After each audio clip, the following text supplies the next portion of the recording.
Good morning. Good morning. I know I look really like, but that's okay. Good morning. How is everything this beautiful Tuesday morning? Are you making fun of me?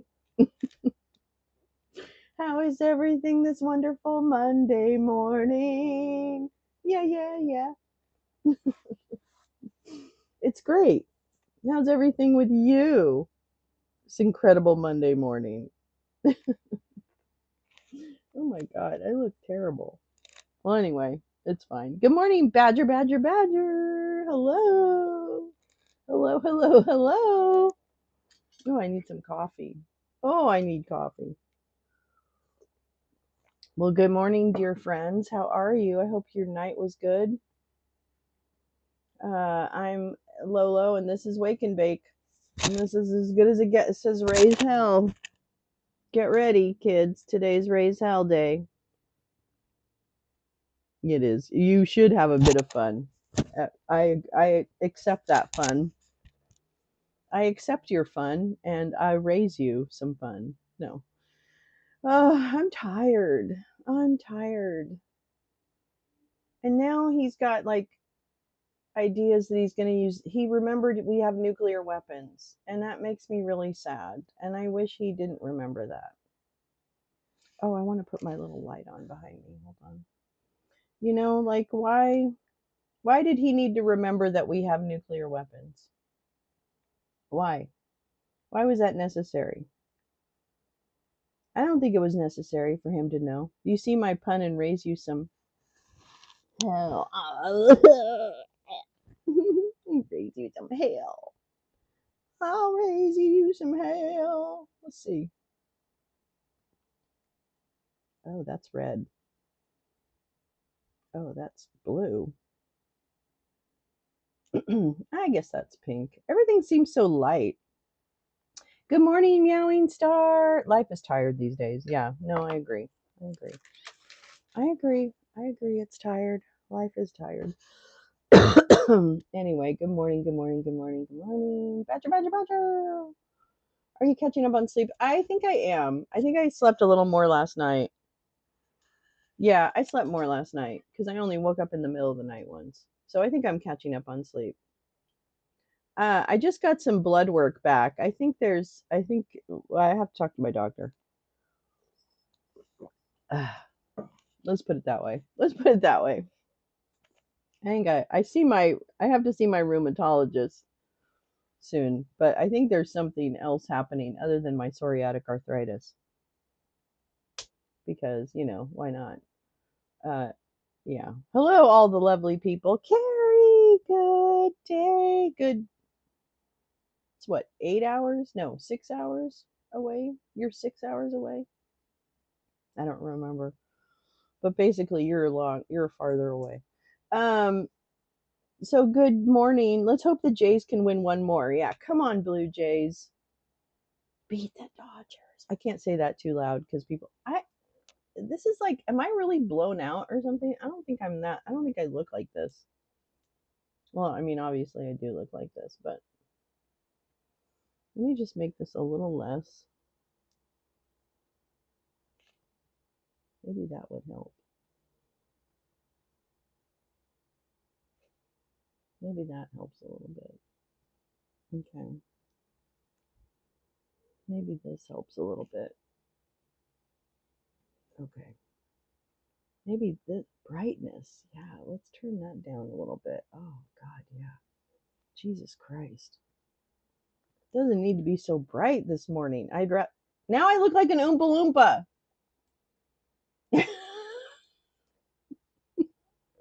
Wait a minute.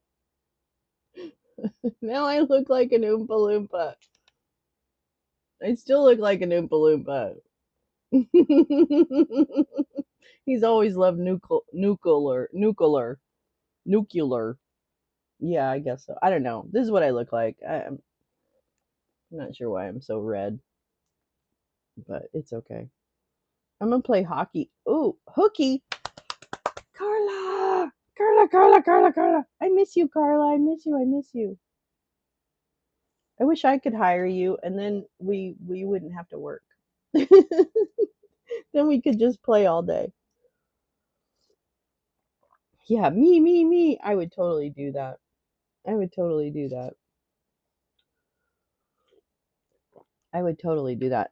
Yeah, I don't know. I mean, I can't do this every morning where I go, oh gosh, isn't the news terrible? I mean, yeah, the news is terrible. That's the way it is. Oh my god, I think I have too much blush on. Send GP in your place. Oh my god.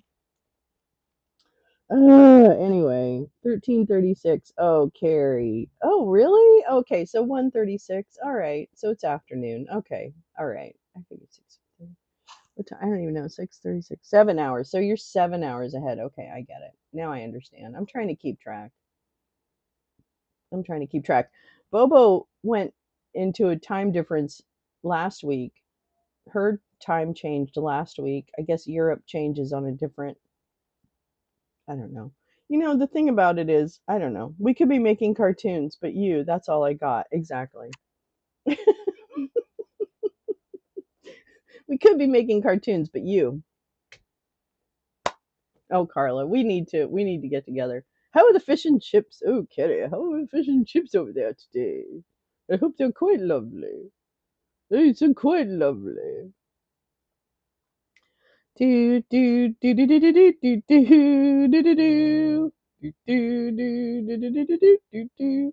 Let's see. Do I have anything to show you today? I don't know if we have anything that's like active, but I do. I kind of want to show you. Oh, ECB rate decision. Ah, that's not that exciting. Let's see what we got. Let's see what we got. Let's see what we got. Meow, meow. Well, actually, I'll go ahead and I would like. Oh, okay. We're just gonna. It's gonna be. Thank you, Carrie. Thank you so much. It's a lot of makeup. It's a lot of makeup. I look like I have a mustache. But I don't have a mustache. Anyway, okay. It doesn't matter. Okay, I want to show you. We're just gonna. It's gonna be a shit show today. Okay, are you ready? Are you ready for the shit show? I suppose. I mean, you wouldn't be here if you weren't ready for it. Okay, let me show you what we got here. Where am I? Oh, this is the one I wanted. Yeah, we're gonna get to that. We're gonna get to that. We're gonna get to that. We're gonna get to that. All right. This is the nuclear. This is the nuclear thing. Yay, a shit show. Yeah, I'm just gonna jump around from one thing to another. It's gonna be totally. Hi, Paul J. It's gonna be totally a typical wake and bake. Yes, it is. Okay. So let's hear about the nuclear, because why not? Why not just go ahead and dogpile on our emotions right now? I can't eat the fish and chips, Neil. I'm wheat intolerant. It smells good though, and the chips have wheat. Oh, they have wheat flour on them. Oh, wow. Nice to see Joe Biden up and around joke. Yeah. That's not Joe Biden. That's not Joe Biden. All right, okay, let's listen to what this guy. I don't know who's going to say what. It's fine. 4 minutes. We can handle it. Oh, wait. Uh oh. Zoom testing nuclear weapons. In a social media post, Trump wrote that he has ordered the Pentagon to resume testing on an equal basis with Russia and China. The U.S. conducted its last nuclear weapons test in 1992. Former President George H.W. Bush signed a moratorium on testing that year. Here's what the president said on Air Force One overnight when asked about his social media post. We have more nuclear weapons than anybody. We don't do testing. We've halted it many years ago. But but with others doing testing, I think it's appropriate that we do also. Any details around the testing, sir? Like where, when? It'll be announced. We have test sites. It'll be announced. As the New York Times reports, some nuclear scientists were quick to point out Trump announced testing on an equal basis with other countries. That would mean testing delivery systems, which is all Russia has done, and not warheads. One expert notes it would take the U.S. a considerable amount of time to conduct a nuclear test. So David Ignatius, the president, then in the follow-up questions was asked, are you talking about China here? And he said effectively, it has to do with others. They all seem to be testing. In his words, China's developing nuclear weapons, not testing them, I guess, as far as we know. But who is this aimed at, as you read between the lines? My guess is it's aimed principally at Russia. Russia is making significant new announcements about strategic weapons. A weapon that can cause a tsunami was the latest thing the Russians announced. Russians are big into intimidation with announcing nuclear weapons related projects, and Trump hasn't been shy about coming back. Talking about the U.S. is going to reposition its nuclear subs if Russia seems to be threatening, and there may be some of that in this announcement. One thing that's interesting about Donald Trump is that from the earliest days in politics, he's been interested in nuclear weapons limitation. So the idea that he could somehow draw China and Russia into a discussion about nuclear issues next year, I don't think is far-fetched. I think that would be an ambition for him. But as to today's announcement, I do see them mainly focused on Russia. And Richard, of course, the timing was before he went into the summit with Xi. At the same time, though, there was a response to what Vladimir Putin just said a few days ago about nuclear testing. Yeah, a couple of things going on here. One is China has the fastest growing nuclear arsenal in the world. And that's an important thing. The Chinese look at Ukraine, interestingly enough, and they say, hey, the Americans didn't help Ukraine directly. They sent them arms. They didn't send troops. That's a model potentially for crisis over Taiwan. Why didn't the Americans go into Ukraine? It's because of Russia's nuclear arsenal. So China is intent on growing its arsenal as fast as it can, not testing, though, just growing it. Russia's building more delivery systems. Plus, the U.S.-Russian nuclear arms control agreements. Basically, the current one, the New START agreement, ends in a few months. We have to have massive negotiations with Russia. I also see this aimed at that. So it's basically pushing back on Putin, saying, if you won't agree to have serious nuclear arms control talks, we have options ourselves.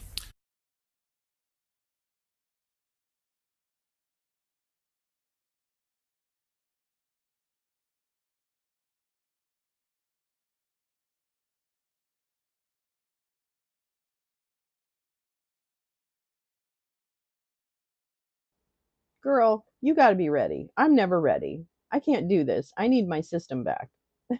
Putin told Trump to do this. Maybe. You know what the thing about it is what he said that really just kind of got me um, is the fact that China sees the United States not fully committing to Ukraine, and they say boots on the ground, but let's just even say fully committing, right?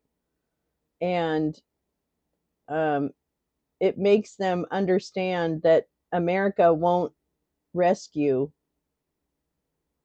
countries. That's what I heard, is that what China is calculating now is that the United States will no longer, it can't be assumed as it was in the past that Americans will come in and fight alongside whoever's being attacked. And that to me seems like a very, very crucial inflection point, right? Where, hi, Govan. I don't know who that handle is, but I can't remember now. Shoot, 00 Govan 00. I can't remember. Glue stick. Hello, J Rance. Hi, bestie. Like my sister. So good to see you. It's good to see everybody. Idle threats. Yeah, and the thing about it is, the testing is another complete ridiculous thing. But what really what really got me about that segment is that uh, people, China now can figure into their calculations that the United States won't automatically stand up or send weapons or send people or whatever to countries who are being threatened by other powers. And I think it was an important, or at least someone pretended that it was important that the United States would do that, because I used to think that held people at bay from going. I'm just admitting my naivete. My naivete was, I thought people would be prevented from going in to take over smaller countries because maybe the United States would come in and help that smaller country. And now it's pretty clear that it's all off the table. We're not going to help anybody unless there's something really in it for us. And even then, we're probably not going to help them, because it's not geopolitics as it used to be. It's geopolitics in terms of critical resources and money. And so now it's pay to play.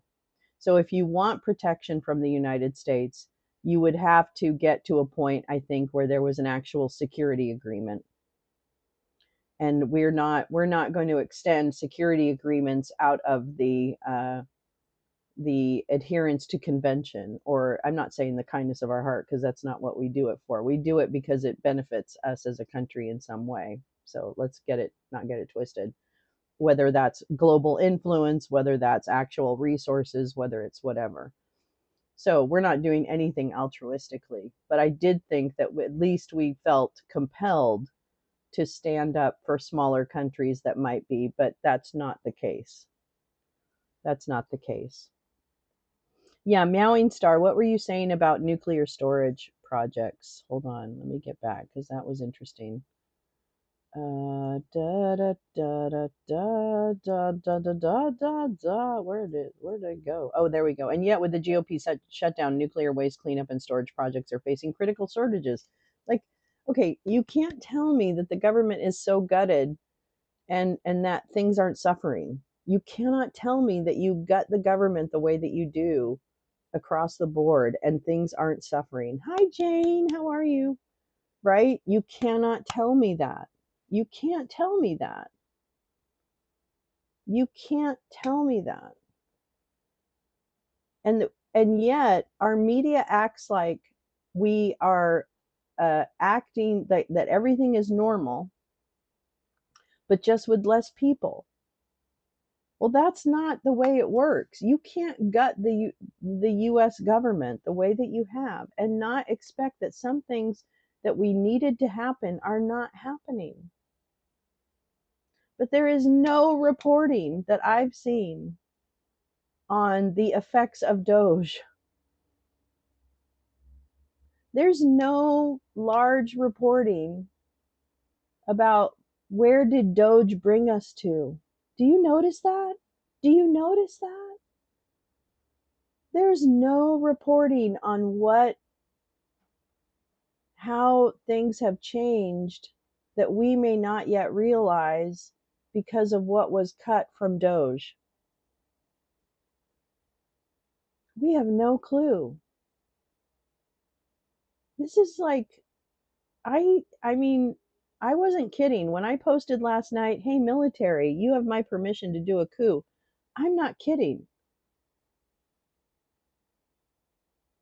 This guy is hell bent on destroying the planet.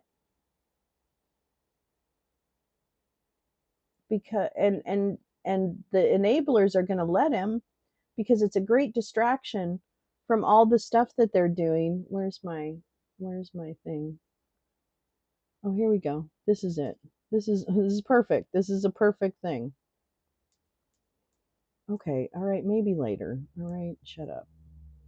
So this is the Guardian. Hi, Scuba Val. Hi, Val, darling. I've seen a few articles about when Doge took over Social Security. I mean, yes, sorry. I've seen some reporting, but I think there needs to be a report, like a comprehensive, this is what is not getting done right now. Because we have people that, we have less people. I think that, I don't know. It might just be my worldview too, because I don't watch news. I don't watch like regular news. I really pick up my stuff from social media. So maybe that's my problem. MSM doesn't give big picture. Yeah, I think that's what I'm missing, Jane. I'm missing this kind of like, where has this brought us? Where has this brought us? The mushroom treatment. Yeah. Where has this brought us that we what's like the nuclear storage stuff that Meowing Star brought up? Where are we at with things like that? Because it can't be good. It can't be good. Speaking of which, my new favorite topic is the bros. Technology. Amazon strategized about keeping its data centers full water use secret. Leaked document shows. This. Have you heard about this? Have you heard about this? No, you haven't really heard about this, have you? Hmm. I'm like, everything is uncomfortable. I feel like I'm like a little short person with a red face. Okay, I'm going to read this to you. Big picture stories take too many resources, and news executives are convinced the public wants shorter, easily digested pieces. Ah, thank you, Neil. Neil, our newspaper man. Neil is our newspaper man, for those of you who don't know.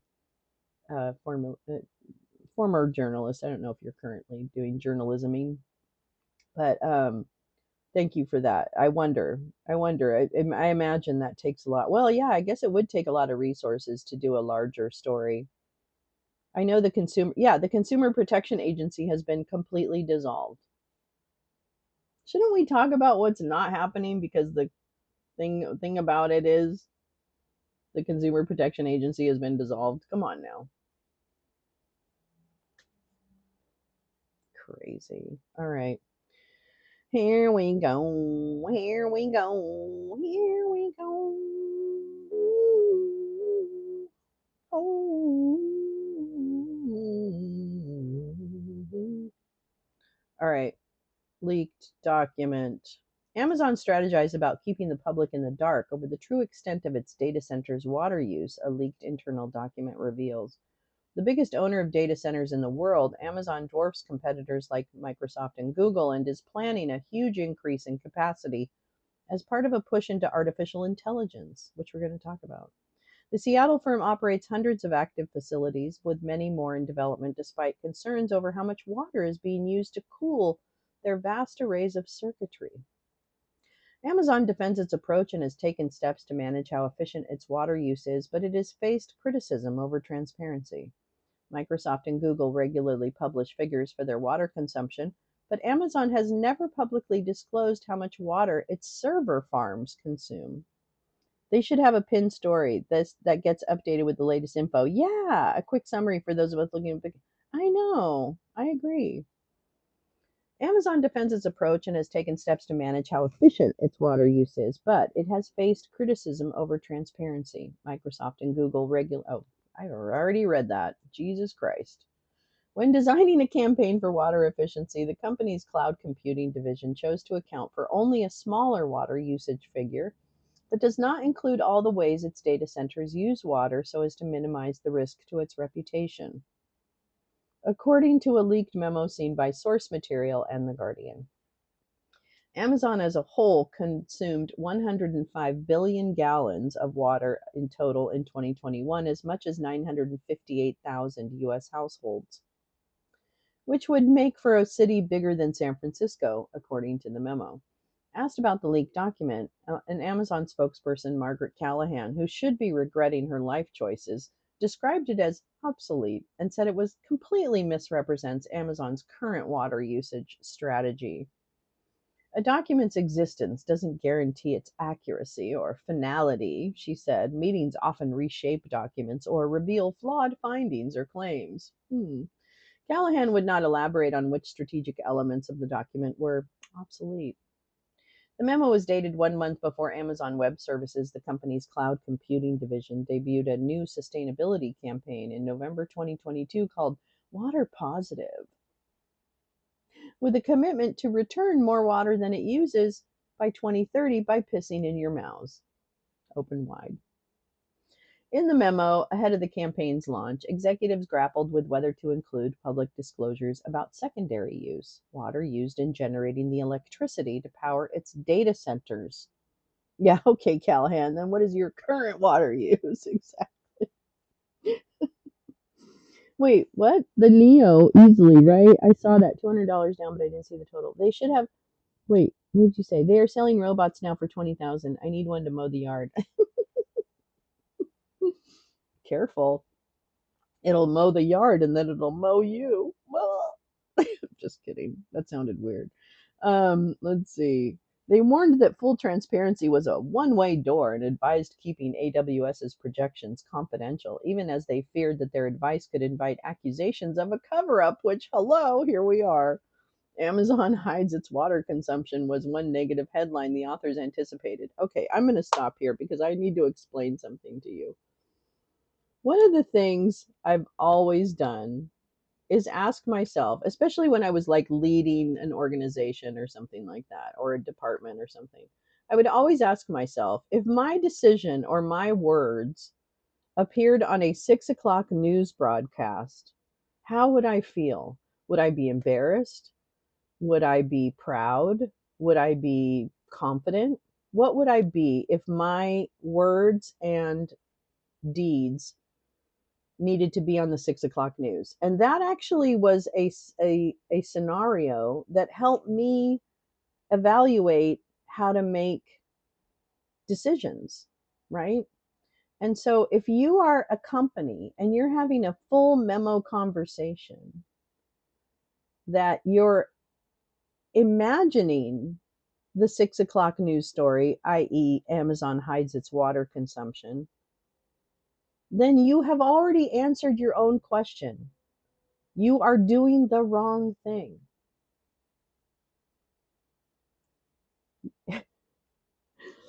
If you play the 6 o'clock news game and you end up saying, wow, that sounds like we're going to be like accused of covering something up, then what you're doing is wrong. Period. Like, I don't understand. Like, this to me is my greatest managerial advice to anyone. Ask yourself if it plays on a 6 o'clock news story and whether or not you would be embarrassed. So I don't understand how stupid people are today, that they don't stop and think, gee, could what we be doing or what we're trying to hide be a warning bell that we're doing something wrong? Callahan said efficiency savings had already been achieved. Fuck off. And pointed out that other companies also don't count secondary water use. So there, neener. Wow, Callahan, you really suck balls. Okay, I would fire you. If you were a spokesperson for me, I'd fire you. I would fire you. So, Callahan, you suck balls. Executives opted to use only the relatively smaller figure of primary use, 7.7 billion gallons per year, roughly equivalent to 11,600 Olympic swimming pools. I'm going to sneeze. Achoo. Ew. Achoo. Oh my God. Yeah, we'll hold a pillow over your face while you sleep, Neil. Oh my God, hold on. I need to wipe my nose. My nose is running. Okay, never mind. Blech.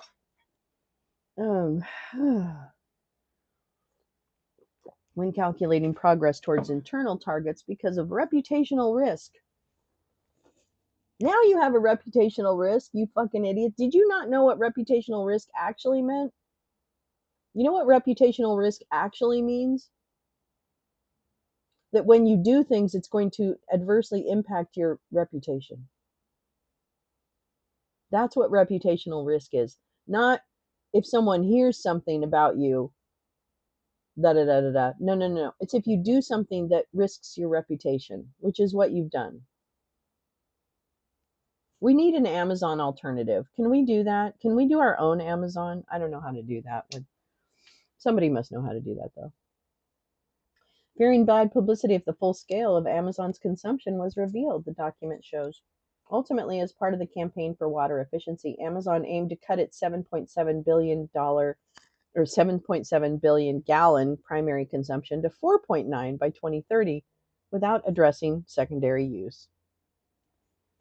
Using the higher of two water usage estimates, the one that would include secondary use would double the size and budget of the campaign without addressing meaningful operational, regulatory, or reputational risks, they warned, adding that there was no focus from customers or media on water used for electricity. So they're saying if people aren't paying attention to it, we shouldn't worry about it. We may decide to release water volumes in the future, the document said, but we should only do so if the lack of data undermines the program or is required by regulators.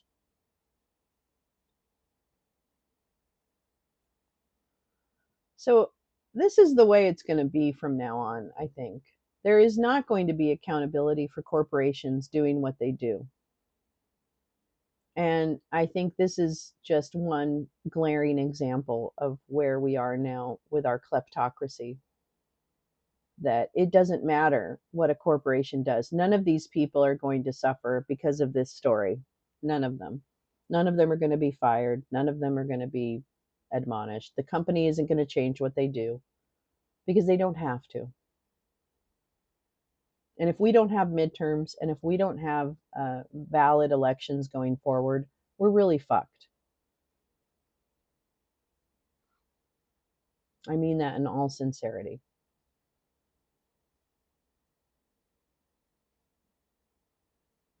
I love the robot conversation that's going on in chat.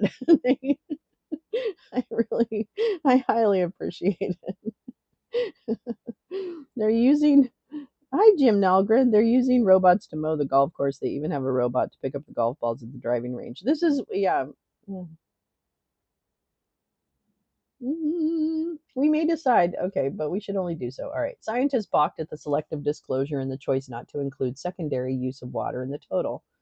In environmental science, it is standard practice to include both to more accurately capture the true water cost of data centers, said Xiaolei Ren, an associate professor of electrical and computer engineering at the University of California, Riverside. Amazon's water positive campaign is still active and does not take into account its secondary use, while the company continues to keep its overall water consumption confidential. As U.S. tech companies ride the wave of AI investment and pursue greater heights of computational power, the $2.4 trillion corporation is building new data centers in some of the world's driest areas, Source Material and The Guardian revealed in April. Well, that's interesting. Is building new data centers in some of the world's driest areas. This just can't be any worse. In November 2022, AWS debuted its new water positive sustainability campaign with a commitment to return more water than it uses by 2030. The campaign only applies to AWS. The wider Amazon group, including the world's biggest online retail business, has an overall water consumption that is far higher, 105 billion gallons per year. The models referenced in this document were preliminary and unvetted, said Amazon's Callahan, who declined to provide any alternative figures. Wow, Callahan's really batting 1,000. Girl, you need to quit. You need to quit. Oh my God, my back really itches. Where's my back scratcher?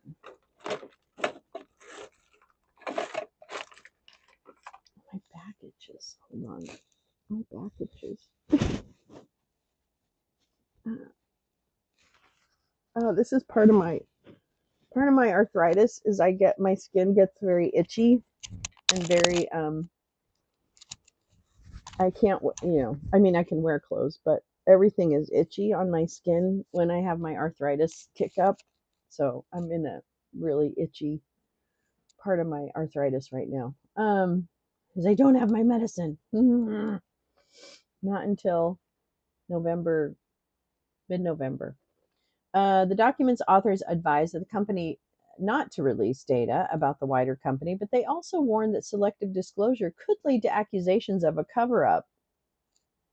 There was reputational risk of publicly committing to a goal for only a portion of Amazon's direct water footprint, they wrote. They even suggested that negative headlines that might result, including Amazon disappoints, failing to take full responsibility for water. Oh man, itches. Good morning, gal. Oh, remember all the bodies they found last time? No, Jim, I don't remember that. I don't want to know. Let's see. It would be better if they could own up to it, said a current Amazon software developer who asked to remain anonymous for fear of retaliation. Even if they had said it was a low priority, at least that would be honest. Yeah, exactly. In a sustainability report in August, AWS claimed it had achieved 53% of its water positive goal. The division's plan for reaching the target relies mostly on water replenishment projects, some in partisanship with Water.org, a nonprofit organization co founded by the actor Matt Damon. The strategy document refers to those projects as offsets, describing initiatives like using Amazon computer technology to help utilities prioritize which pipes to fix in order to minimize leaks. But the $109 million AWS plan to spend on offsets, $109 million. $109 million, nothing. About half would have been spent anyway, either to meet regulatory requirements or because the projects would help AWS operations by making water more available, the document shows. Experts said this amounted to incomplete accounting. Regardless of what sort of offsetting or replenishment you do, it doesn't necessarily nullify the water footprints of your own operations, said Tyler Farrow, standards manager at the Alliance for Water Stewardship. Calling your operations water positive or water neutral is misleading. Yeah. Oh, wait, what's messed up? The Cuyahoga River in Cleveland used to catch fire. I've heard that. I mean, not that river in particular, but I've heard of rivers catching fire. Amazon's Callahan said that the replenishment spending, which other tech companies also undertake, is a voluntary, not a regulatory requirement. We've expanded well beyond what was imagined in the document because it's the right thing to do for the world and the communities in which we operate. Yeah, Callahan, you go fuck yourself. Wait, I'm going to find out what she looks like. What's that bitch's name? Callahan. Amazon. Amazon. Amazon.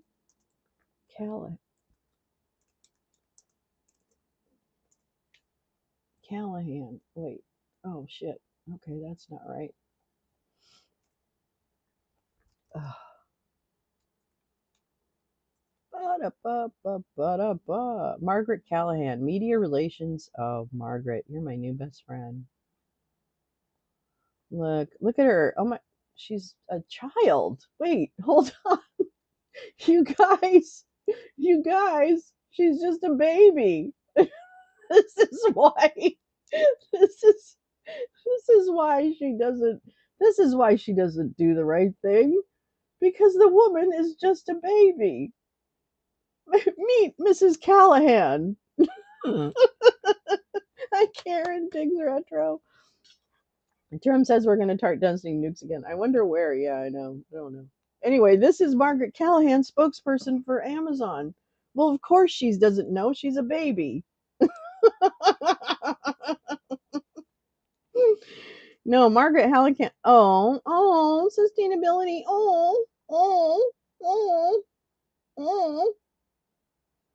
I'm going to follow you. I'm going to tweet at you. MW Callahan. Just reading your comments in the Guardian. Wait, let's tag them too. Guardian about Amazon.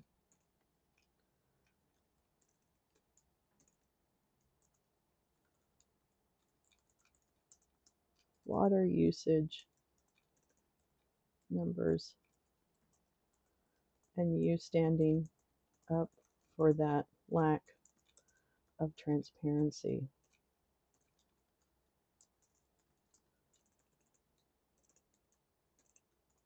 You should really remove any mention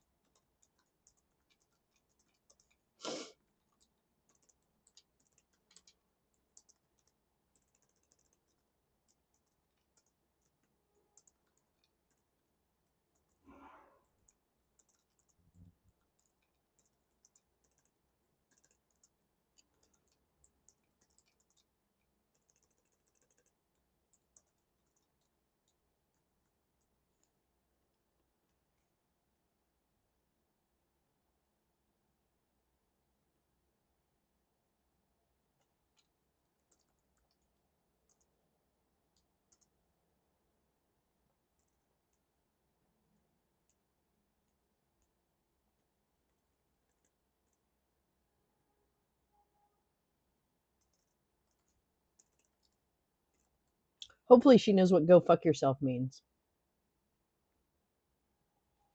Okay, great. We did it. there's our message to little Mrs. Callahan.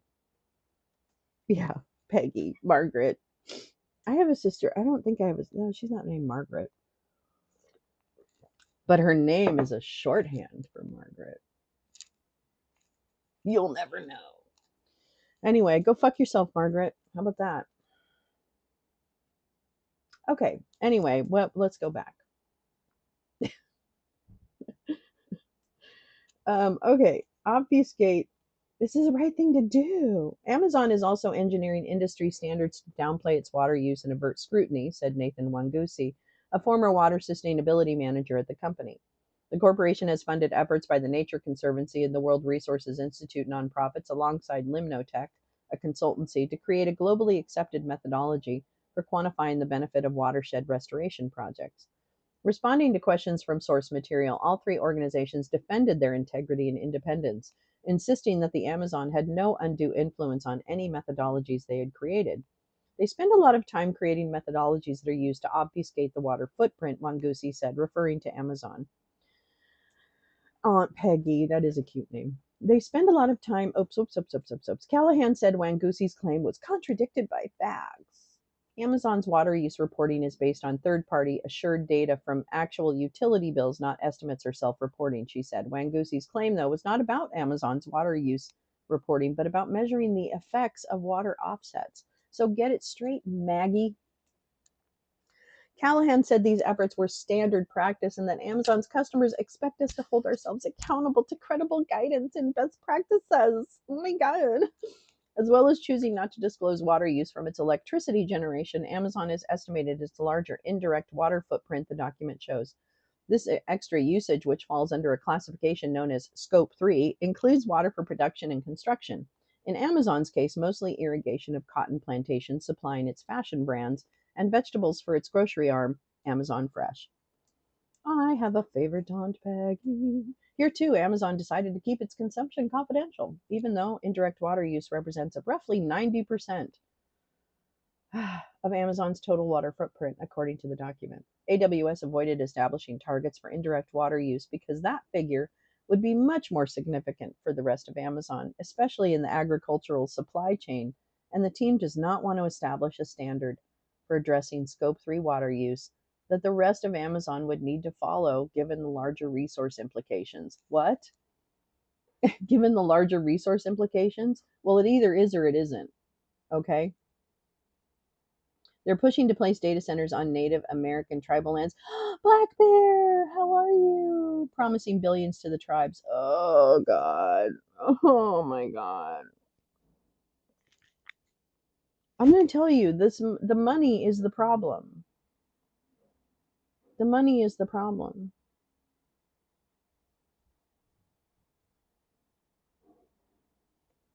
Okay. You don't need to obscure or obfuscate, said Wangusi, who believes he was hounded out of Amazon for criticizing the company's approach. Amazon declined to comment. It doesn't make you more profitable. It makes you less trustworthy. Yep. Yep. You're right, sir. You're correct. You are correct. Yikes. Whoa. Oh, I see. Let's see. Let me just make sure there's nothing really great happening that we really need to look at. Hold on. I've got other things. Just wanted to make sure that I didn't miss anything really great. Okay. All right, good. I'm not missing anything. Okay. Let's see. I have more for you. Hold on just a minute. My family has 3 Margarets. Oh, wow. I mean, it is a popular name. It is a very popular name. So that makes sense. All right, let me see what I've got here. What else do I have? I think well, let's have something good. Let's have a good thing right now instead of just bad things this morning. This is from Sandy Batcham. We love Sandy. We love Sandy. Might be an Irish thing. Oh, cousin Margie. Yeah, see, I think Margaret, Maggie, Peggy, Meg, Teresa, I think, or Terry or something is even off of Margaret. I think I've heard. I don't know. Maggie, Magpie. That would be such a cute. I would call my daughter Magpie if I called her Margaret. I'd say Magpie. I think that'd be really cute. Magpie. All right, so this is Sandy Batcham. She interviewed a woman who interacted with ICE in Chicago. Oh, really? Peggy's well, okay, I've heard that too. Yeah, obviously it's not just an Irish name, but there is a lot of Margarets in Ireland. Let's put it that way. Okay, let's take a listen to this woman who stood up to ICE and is amazing. To support my friend because it was her boyfriend the incident happened to. So I just went for support because that's what we do when we love our people. Mind you, I had no idea ICE was upstairs because you didn't tell me ICE was upstairs. And then I turned the corner and I just start see these big old masks, guns. When they grab him, I just went and was like, you know, what are you doing that for? Give him space or something they sort. So one of the officer with them, I don't know, I don't even think they're officer, they're being paid. They're not even officer because I love officers. And to me, that's not an officer because I obsessed with police officers. I just feel like it's an entity that they create for disturbance, to hurt, which is an evil entity. There's nothing positive about it. Because I honestly believe in due process, right? Because that's the Constitution. And if we're going to follow the Constitution, if a judge say, I give you until the 30th, right? No one should come and take someone off. That's kidnapping. That I believe. What got me mad, the fact that when they just grab him and then they just the hands and just the fact that they had the mask on and you can't see who's talking to us. And then he's telling me, oh, if I say something, he's gonna lock me up. You can go to jail for that. For what? What's going on here? I didn't touch you. And I'm like, I'm a New Yorker, but try me if you want to. This is my city. You ain't locking nobody up. No one is scared. You're not gonna scare me. You're not gonna scare my friend. You can scare whoever, but we're not scared because we all in it together, whether you like it or not. And I strongly believe in that. Now, when he said what he said to me, I just went off and I think I said to him, which it wasn't nice because I cried after. I'm being so honest. I said to him about, you know, like, should I say? Yes. I was like, you know. Bitch, you stupid bitch. That's why you're a bunch of fucking criminals. I wish you would. I wish the fuck you would. Yes, the fuck we his family. You're all a bunch of big pussies. Don't tell me to calm down. Who the fuck is you? We don't like none of you. You okay? No, how can I be okay? You okay? Are you okay? Are you okay? I look like I'm okay? Don't come up in my face here because I hit hard. Fuck wrong with y'all. Try it. I wish you would. Try it. You try me and see what the fuck happened. Nigga, we angry. All of us angry out here. So don't think it's y'all alone. Get out of here. You who you telling get out of here? Why you telling me get out of here? You asked me a question and I'm answering you. Get out of here. Man. Fuck wrong with you? Oh, stupid ass bitch. That's why you gotta hide your face. You wanna go to jail? You told me my mother can tell you anything. You wanna go to Fuck jail? wrong with you? You wanna hit me? Hit me, bitch. You ain't got me. Nobody's scared of you. You're a pussy ass. Come. I got rings on, bitch. So me and you gonna fight, you pussy bitch. You're a pussy bitch. That's why your kids them don't like you and your wife is fucking on you. That's why you gotta hide your face. My face ain't hidden, bitch. I'm American, you stupid bitch. Fuck wrong with y'all? You can take me too high. I'm Charlotte the Zodiac first. You know what to do? Tell them, no. You want me? Fuck wrong with y'all? Fuck all of you. Put that on the news. Let Trump see it.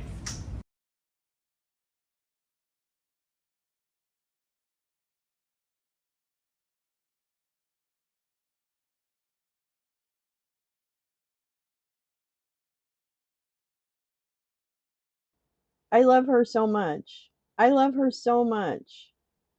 I love her so much. She just thought of all the words to say, and I'm just so like I loved her so much. I really did. It was too much. Let me see. I had a couple of other. I just really loved her, and I love Sandy Batcham for seeking her out, and talking to her. I love Sandy very much. She's a really great person. Yeah, it shouldn't be happening. It shouldn't be happening. That woman is right. Okay, she's an American. Like, this is bullshit. This is bullshit. Yay, Lee! Yay. Yeah, no, you need to watch that. Um, it's so good. I think it's been shared quite a bit. I'll make sure I share it on Blue Sky too, so that we have it circulating. Anyway, yeah, so that's, woo boy, that's so upsetting. I'm telling you, I can't with this. I think that this is what that lady did to me is what everybody needs to do. These are illegal orders. They are not signed by a judge. They are illegal orders. And so I don't even care. I'm sorry. Because you know what happens is when I look back 5 years from now, and I say, did I stand up to this? Did I stand up in the face of what they tell me is legal,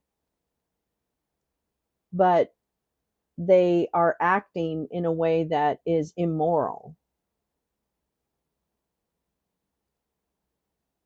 If they are acting in a way that is immoral, even if not illegal, although it seems to be illegal to me, and the evidence would state that it is illegal.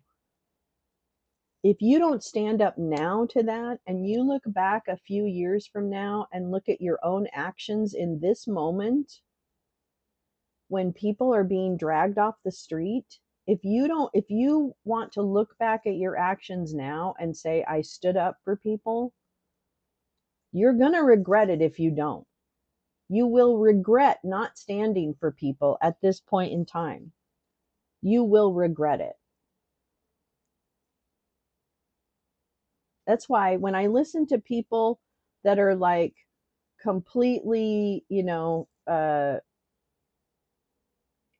completely into this immigration, like get everybody out of here, all this kind of stuff, that's what we voted for, all that stuff. Some of you, not all of you, but some of you will look back years from now and go, wow, I was a horrible person.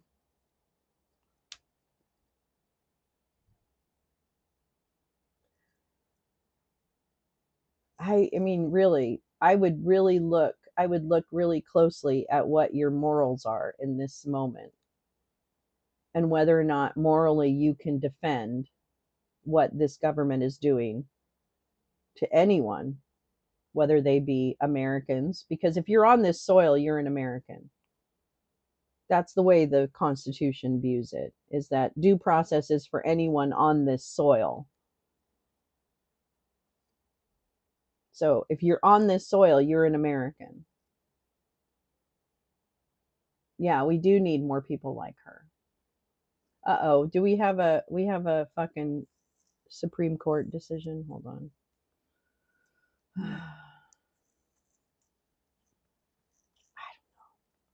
When's the uprising? Because I'm ready. I'm not very strong, but I'm ready.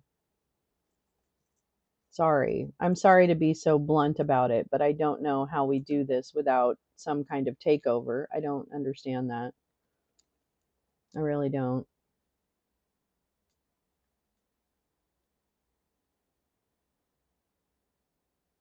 I really don't. Even the Russians born at Trump properties are American. Yeah, exactly. People knew that Trump was a 34-time. Yeah, exactly. And they voted for him. Yeah.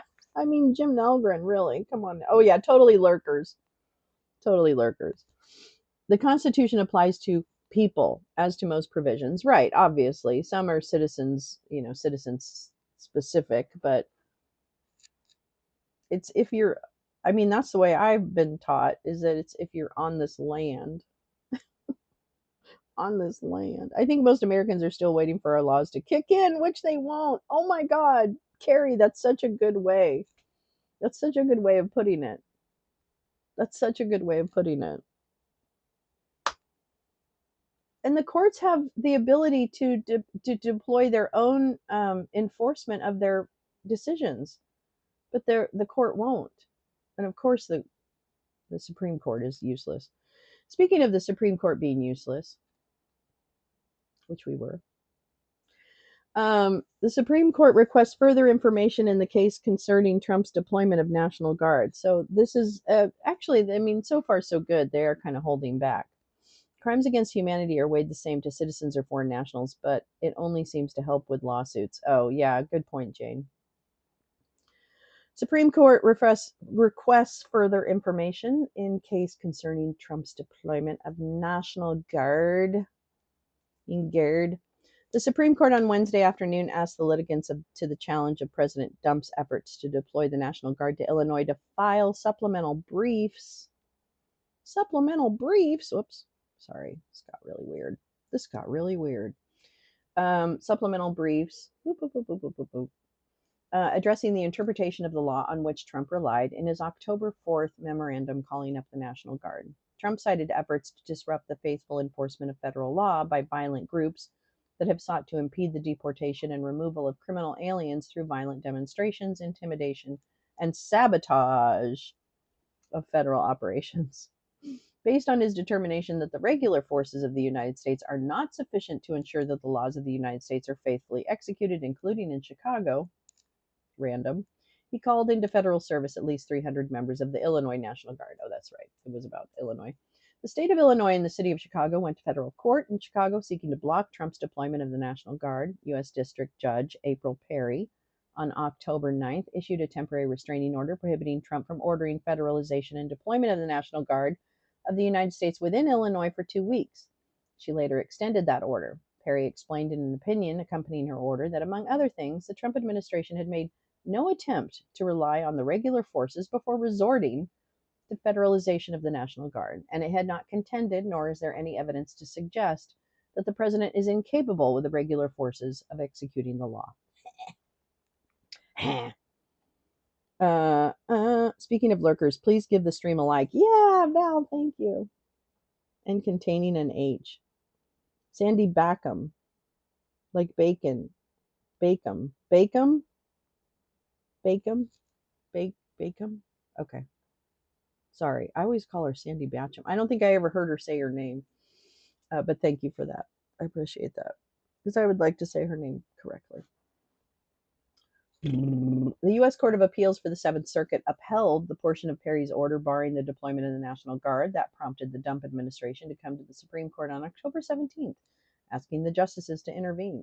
U.S. Solicitor General D. John Sauer, the U.S. Solicitor is also a former Trump lawyer, John Sawyer, told the justices that Perry's order causes irreparable harm to the executive branch by countermanding the president's authority as commander-in-chief, jeopardizing the lives and safety of DHS officers, who have the guns, by the way, and preventing the president and the Secretary of War from taking reasonable and lawful measures to protect federal personnel from the violent resistance that has persisted in the Chicago area for several months. Where? Where has it persisted? Which area of Chicago? In a brief opposing the government's request, the city and state urged the court to leave Perry's order in place. Illinois, hi Esmeralda, I meant to say hello to you, my darling. I'm so sorry. Afternoon here, Dutch government was far right, but legally couldn't keep their sick promises. Today they're losing. This is so great, Esmeralda. Yay. Yay, hooray, hooray, hooray, hooray. Good for the Dutch. Smart people. Okay. The unnecessary deployment of military troops untrained for local policing will escalate tensions and undermine the ordinary law enforcement activities of state and local entities, which would need to divert resources to maintain safety and order. Although the court had directed the challengers to respond in just 3 days, suggesting that it might act quickly, 9 days passed before the justices issued an order in the case, but they did not rule on the government's request. Instead, they ordered both the Trump administration and challengers to file new briefs discussing whether, for purposes of the federal law on which Trump relied to call up the National Guard, which allows him to do so when, among other things, he cannot, with the regular forces, execute the laws of the United States. The term regular forces refers to the regular forces of the military, and if so, how that interpretation affects the operation of the law. Oh, that's interesting. The new briefs, the court said, should be no more than 15 pages, should be filed by November 10th. Blah, blah, blah, blah, blah. Aren't we hearing that case, though? Bacon is how she pronounced it years ago. Well, then there you go. Bacon. Okay, that's what I'm going to say. Happy Friday, Lolo. I know, I know. No, I know today's Thursday. Yeah. I know today's Thursday. Okay, well that's the update on SCOTUS. Blech. Oh, what's that? What do I have? What do I have? I have a lot of stuff. Oh, I have ice. Oh, here we go. This is from 404 Media. I can't remember who gave me this one. I think it was Teresa who found this one. Maybe. Thursday again. Yay. I was thinking that Greg and LB should have Sandy back on. I mean, they should have Sandy back on. She is amazing. We watched her J6 movie and sent her some money, just so you know. We support Sandy's work with our hard-earned dollars. ICE and CBP agents are scanning people's faces on the street to verify citizenship. Oh my God, it is. This is October 29th. Here we go. There they are. There they are, little bitches. You don't got no ID. A Border Patrol agent in a baseball cap, sunglasses, and neck gaiter asks a kid on a bike. The officer and 3 others had just stopped the 2 young men on their bikes during the day in what a video documenting the incident says is Chicago. One of the boys filming the encounter is filming the encounter on his phone. He says in the video he was born here, meaning he would be an American citizen. Oh, you did, Max. Thank you. Thank you so much, Max. I really appreciate it. Zev Shalev. Wait, what about Zev? Because he's an idiot. I was just thinking, Jim Nalgren, moving on the basis either. I fucking love when Greg and Nadine host together. Oh, okay, you've been around. Wait, what about Zev? Zev Shalev is an idiot. Zev Shalev is a sellout who goes after women. Zev Shalev is a guy that goes after women because he has a very small penis. So there you go. Yeah, her story is very compelling. Okay. When the boy says he doesn't, I don't want to sign up. Wait, what? Whoa, whoa, whoa, whoa, whoa, whoa, whoa, what? Oh, free members get access with an email. Okay, all right, hold on. God damn it. I should really scroll down a little bit when I'm doing this. Hold on, I'll BRB. A lot of us met Sandy through narrative when Greg LB were a part of it. Yeah. So what happened to Zev? Oh, that's right. Chuck Johnson happened to Zev. That's right. Chucklecuck. Chucklecuck Johnson got into Zeb Shaleb's head. That's why. Yeah, he got pissy with LB because he was going after her because Chuck Johnson, Nazi, said to. So Zeb Shalev, Eric Garland, you can all go fuck yourselves with a metal pole. Yeah, he did turn on LB. That's right. Yeah, he did. He went after her because of Chuck Johnson. So Zeb Shalev, you're a fucking idiot. And if you were smarter, you might be considered an op. But now you're just a fucking misogynistic piece of shit. So there you go. Clock it. Maybe someone found out. You know what? Someone should find out. Whatever secrets Zebs have, find him out. I don't care. He's irrelevant. He's a fucking irrelevant little piece of shit. A penis, just the same as the rest of them. But you know what? He plays with Nazis, so he can go fuck himself. Give me a break. Fucking hate those guys. I fucking hate those guys. They cause so much heartache for people. They cause so much heartache. Fuck those guys. I can't even tell you how much I can't stand them. But I guess you know. I guess you figured it out. All right, I'll subscribe.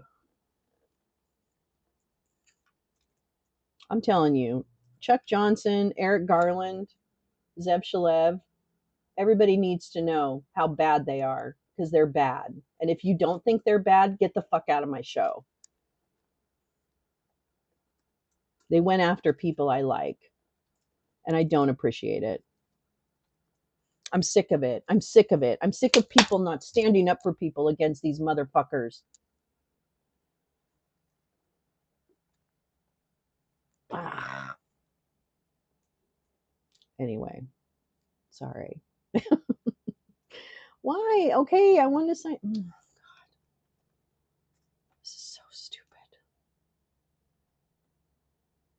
Ugh. Okay, great. I just want the fucking story that I had a minute ago. Mm.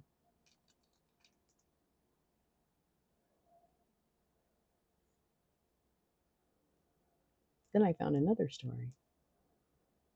Hide. What's that? What is that? Oh, March 19th. Sorry, I found another story about facial recognition.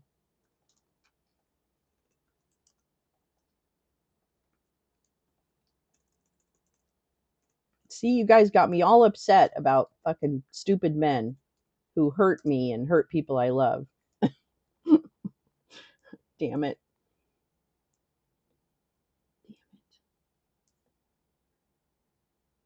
ICE is using, okay, I think this is this what I wanted?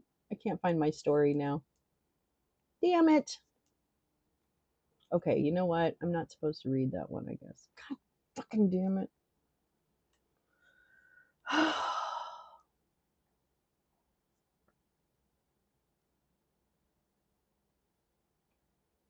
I'm going to tell you, one of these days, I'm going to do a show that is just about all the people who betrayed people.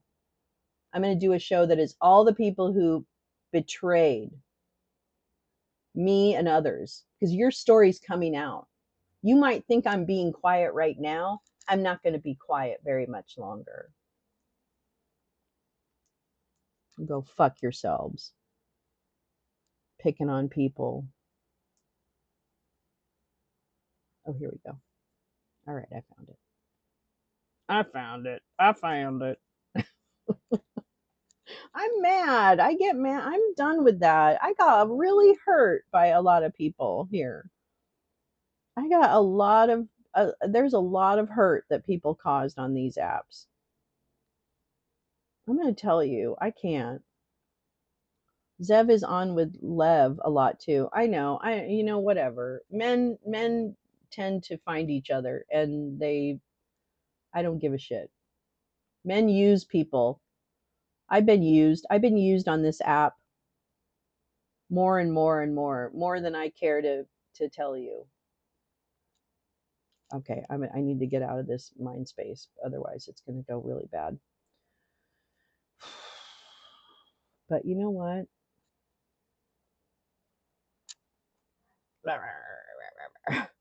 Zenny Optical, yes, is offering the blocking facial recognition blocking coating on eyeglasses. Yeah, Zenny Optical is the way to go.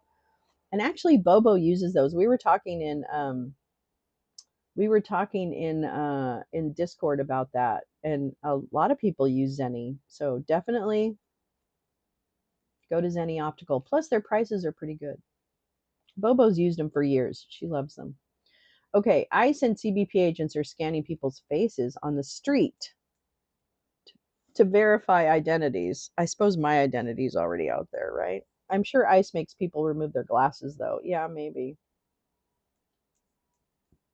Okay, you got no ID, a Border Patrol agent in a baseball cap, sunglasses, and neck gaiter asks a kid on a bike. Oh, I already read that. When the boy says he doesn't have ID on him, oh my God, I have hiccups. Uh, uh, doesn't have ID on him, the Border Patrol officer has an alternative. He calls over one of the other officers. Can you do facial? The second officer then approaches the boy, gets him to turn around and face the sun, and points his own phone camera directly at him, hovering it over the boy's face for a couple of seconds. The officer then looks at his phone screen and asks for the boy to verify his name. The video stops. In another video of a different incident, this time filmed from the perspective of a driver that authorities have apparently stopped in Chicago, a group of ICE officers surround the driver's side window. One of the officers, wearing a vest from Immigration and Customs Enforcement and Removal Operations, tells one of his coworkers that the driver is refusing to be ID'd. The second ICE official then points his own phone camera at the driver. I'm an American citizen, so leave me alone, the driver says. All right, we just got to verify that, one of the officers says, with some of the group peering on the phone. Okay, that situation alone, you don't have probable cause? You don't have probable cause? Yeah, still want highly IR reflective eyeliner and shadow and random paint. Oh my God. Your papers, please. Yeah. Okay, with all right, we just got to verify that, one of the officers says, with some of the group peering at the phone. The officer with the phone points the camera at the driver again and asks him to remove his hat. If you could take your hat off, it would be a lot quicker. I'm going to run your information. No, you're not. What the fuck?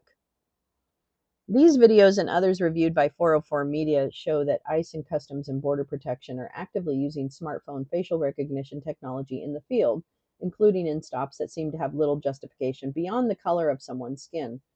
Then look up more information on that person, including their identity and potentially their immigration status. It is not clear which specific app the officers in the videos are using. 404 Media previously revealed that ICE has a new app called Mobile Fortify, which scans someone's face and is built on a database of 200 million images. The app queries an unprecedented number of government databases to return the subject's name, date of birth, alien number, and whether they've been given an order of deportation. The videos are evidence that the more high-tech ambitions of the Trump administration's mass deportation campaign are now a reality. See, this is the problem. This is why all of the other stuff is a distraction. Because right now, corporate America is supporting the police state. Corporate America is supporting a police state. That's it.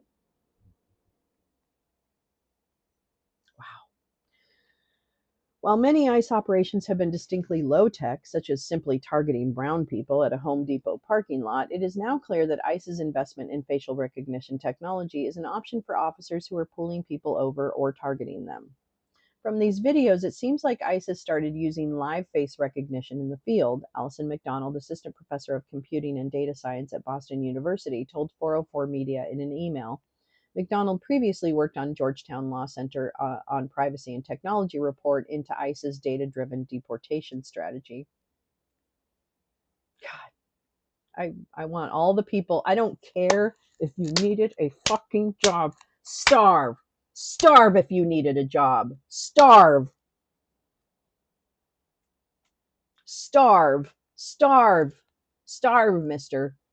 Starve your children. Starve. Die. You're on the wrong side of history. You are the Stasi.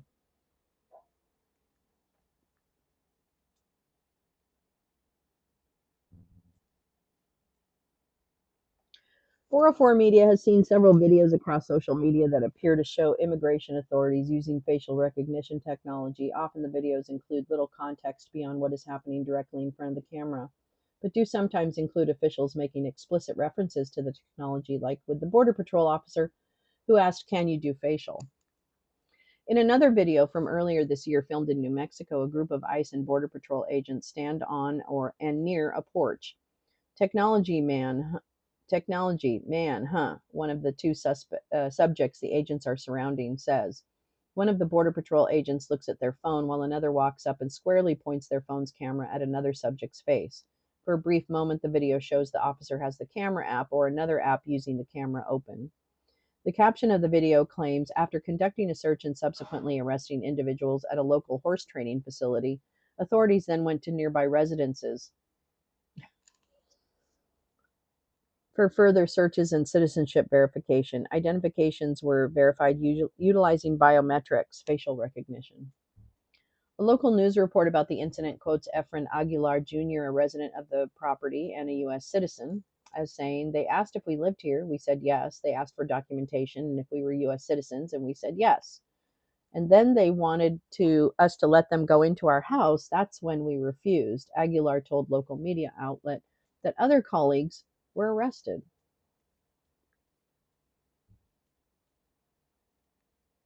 The Department of Homeland Security declined to comment on ICE's use of facial recognition technology, with its statement saying DHS is not going to confirm or deny law enforcement capabilities or methods.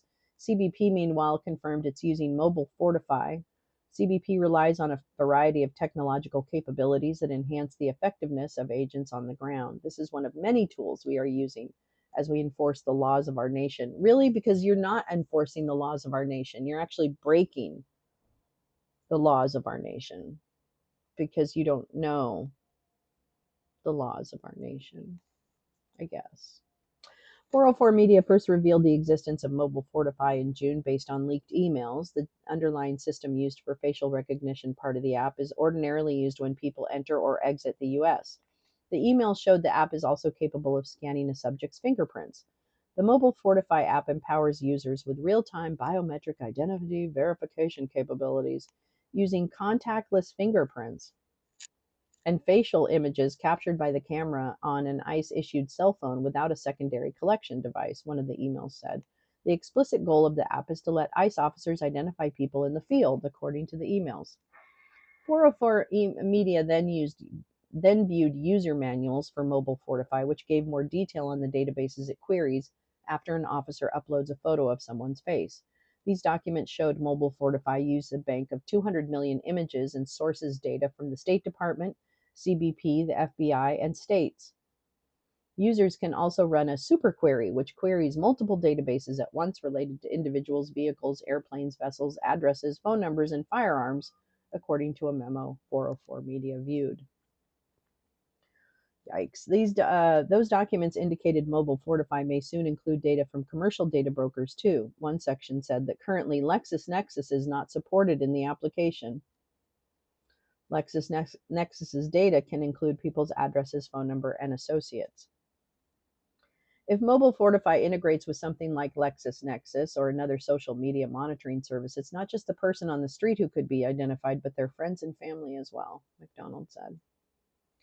ICE has also purchased technology from the facial recognition company Clearview AI. Oh my God, there's Clearview. Clearview's database of tens of billions of images comes in large part from the open web, which the company scraped en masse. Clearview's results show users other photos of the same person and where online they were found, potentially leading to someone's identity. In September, 404 Media reported ICE spent millions of dollars on Clearview technology to find people it believed were assaulting officers. 404 Media reported that ICE has also bought mobile iris scanning tech for its deportation arm. Originally, that technology from a company called B112 or BI12 Technologies, BI2, I don't know, was designed for sheriffs to identify inmates or other known persons. Ranking member of the House Homeland Security Committee, Benny Thompson, said in a statement, "Mobile Fortify is a dangerous tool in the hands of ICE, and it puts American citizens at risk of detention and even deportation." He also said ICE officials have told us that an apparent biometric match by Mobile Fortify is a definitive determination of a person's status, and that an ICE officer may ignore evidence of American citizenship, including a birth certificate, if the app says the person is an alien. Is it doing that? Is it doing that? Is it doing that? I don't understand. Is it doing that? Because if it's doing that, that's a problem. Hey, okay. An ICE definitive ICE officer may ignore evidence of an American citizenship, including a birth certificate, if the app says a person is an alien. ICE using a mobile biometric app in ways its developers at CBP never intended or tested is a frightening, repugnant, and unconstitutional attack on Americans' rights and freedoms. You guys, we're gonna have to fight. We're gonna have to fight. Greglia from the EFF added that there are a lot of surveillance companies eager to profit off the fact that face recognition turns our bodies into identifying documents for the government to read. Jeremy Scott, Senior Counsel and Director of the Electronic Privacy Information Center's Surveillance Oversight Program, told 404 Media in an email, facial recognition is a powerful and dangerous surveillance technology that further takes away control from the people and gives it to the government. Its use should not be taken lightly. ICE's deployment of facial recognition on whoever they deem suspicious is pure dystopian creep, the continual expansion of surveillance until our reality mirrors the dystopian worlds of science fiction. I think they do mirror the world of science fiction right now. ICE continues to prove why law enforcement's use of surveillance technology needs strict regulation to limit its expansion and to protect our privacy and civil liberties. Our failure to do this will lead us down a road where our democracy becomes unrecognizable, he added.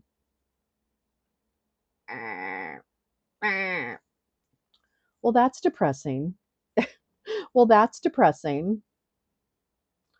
Let's see. What do I wanna read now? What do I wanna read?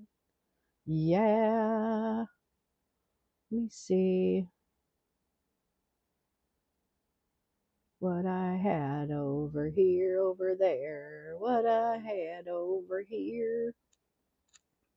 All right, let me find some stuff. Let me find some things here. Hold on. I have stuff, but I'm like, it's not that great. I don't know. It's just not that great. Do do do do do do do do do do do do do. Oh, you know what? I hate to do this to you, but I think I need to review of some forced biometric phone unlock cases recently. Wait, when was that? When were they reviewed? CBP is currently implementing a program to capture data when people exit the country to compare what is collected at the time of entry. Oh boy. Oh, thank you, Lee. Trump says the military has record enlistment. Why would they join the military when they can make bank joining ICE? Yeah, that's a good point. You must be a citizen to have the professional license and I have, so I'm going to show my pocket-sized license. Throw them for a loop. There you go. Oh my god, yeah, exactly. There you go. Did you see the story about the Colorado woman caught on surveillance stealing, but it wasn't her, so she had to find exculpatory evidence, other surveillance? Oh my god. Suggested the more deliberative things a person may have to do, identify which finger may make a difference in the self-incrimination evaluation. That's scary. Why is everything so scary? Um, I'm gonna ruin your day a little bit here. I'm sorry. I'm gonna put the idiot man on TV. Yeah. I know. Hold on. You're not gonna like it, but I'm working at the moment. But I wanted to give you all a Lionel Richie. Hello, Clark. It's so good to see you. Is it me you're looking for? Oh. Mm.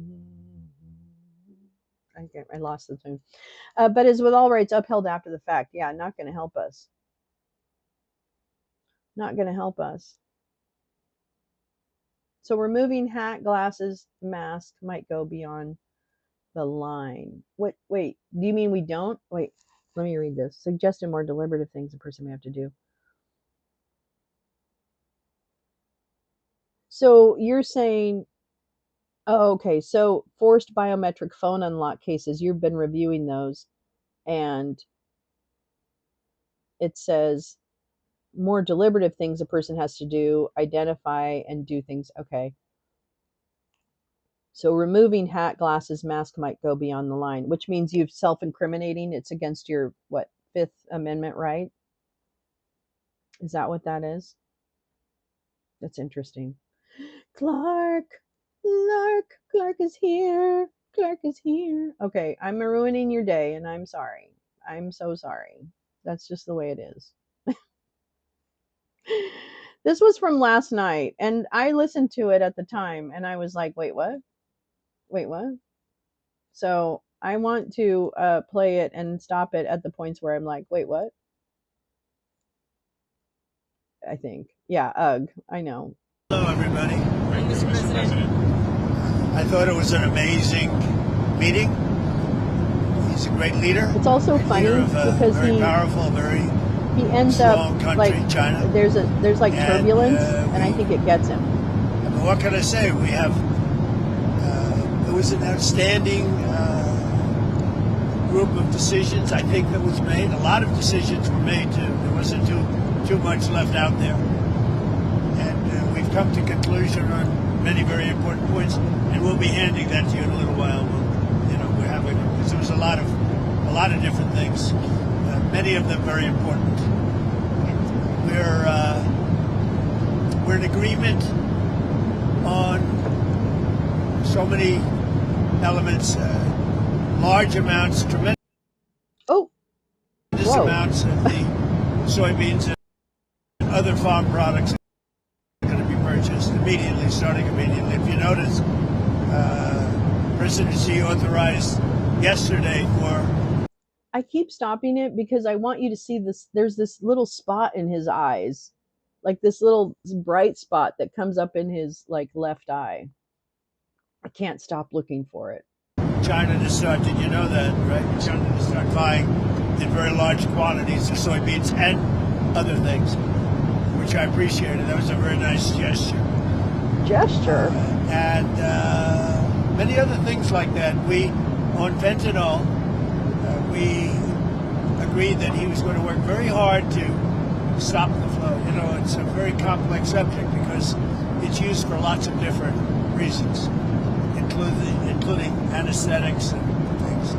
But he's going to work very hard on it, precursors, and I think you're going to see some real action taken. I've agreed, as you know, I put a 20% tariff on China because of the fentanyl coming in, which is it's a big tariff. And based on his statements today, I reduced it by 10%, so it's 10% instead of 20% effective immediately. I believe he's going to work very hard to stop the death that's coming in. But again, it's complex. So we don't have a deal on fentanyl.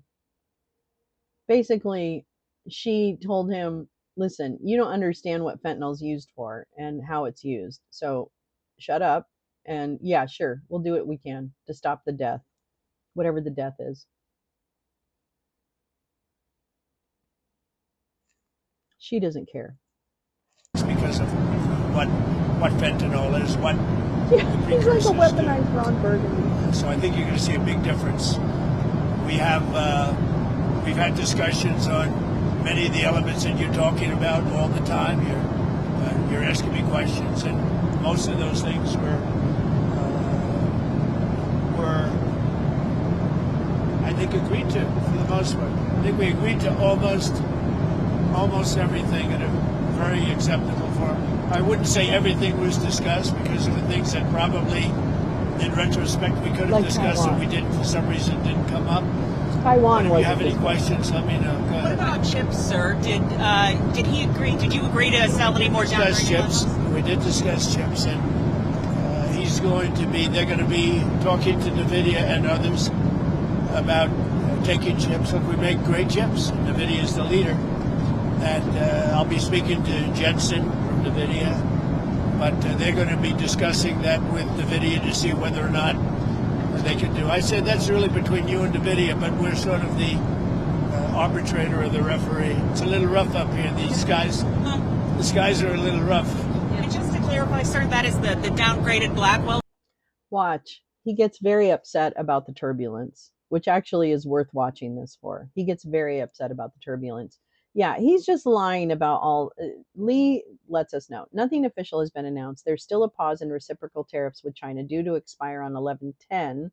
Bigger issue than EPA, which we're going to hear about next Wednesday, I think, is the SCOTUS case on EPA, on tariffs. So we're going to be watching that. The chip thing is a huge security issue. I shared an article earlier. Thank you, Lee. I'm going to go in and find that. I'd love to see a timeline on the tariffs for China. There's been like 10 different numbers. Exactly. You're not alone.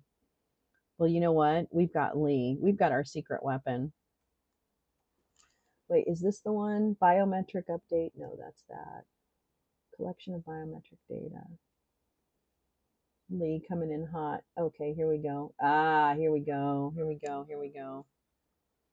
Takeaways from Trump's amazing. Okay, good. We're going to read that after. Thank you so much, Lee. God, you're just so amazing. We're so lucky to have the people in the lounge that we have. I'm so grateful. Yeah, November 5th. That's right. We're going to be front and center. Okay, let's listen more to him.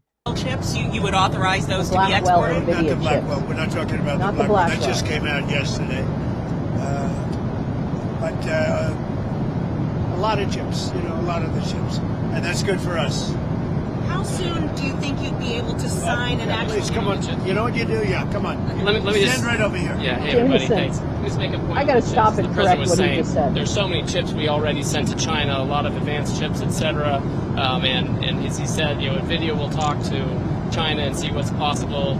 The Blackwell chips, of course, weren't discussed. We focused on export controls of China on rare earth, and they're going to keep those flowing, which is quite important. What are the major stumbling blocks that are left now to work through, and how soon do you think you could sign a trade deal with China? Well, I think pretty soon. We have not too many major stumbling blocks. We have a deal. Now, every year we'll renegotiate the deal, but I think the deal will go on for a long time, long beyond the year. We'll negotiate at the end of a year. Listen to this. But all of the rare earth has been settled, and that's for the world. I mean, worldwide. This, I guess you could really say this was a worldwide situation, not just a U.S. situation. So we continue to produce the rare earths and buy the rare earths and everything else, when you see from other countries. But China is that whole situation, that roadblock is gone now. There's no roadblock at all on rare earth. That will hopefully disappear from our vocabulary for a little while. So is that a one-year pause on the policy they announced? It's a one-year agreement, and we'll extend it after a year. And what will like we do. So I believe what he's talking about. I believe what he's talking about is China had a hold on, let me get it. China was deciding that they were going to hold back. Let me get the story so that I'm actually saying something true.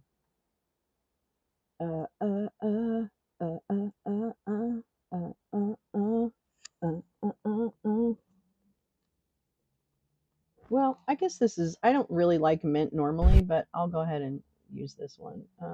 Watch.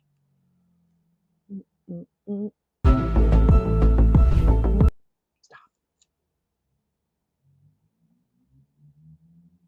This is a little video from Mint. How China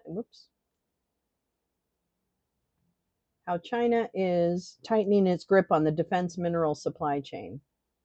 If he fell off of that piece of wall, a pause or an agreement. Hi, Kathy. How are you? Good to see you. No, it's basically he basically got them to hold off year by year, but this is it's not solved. It's not solved. It's not solved. It's not solved. It's not solved.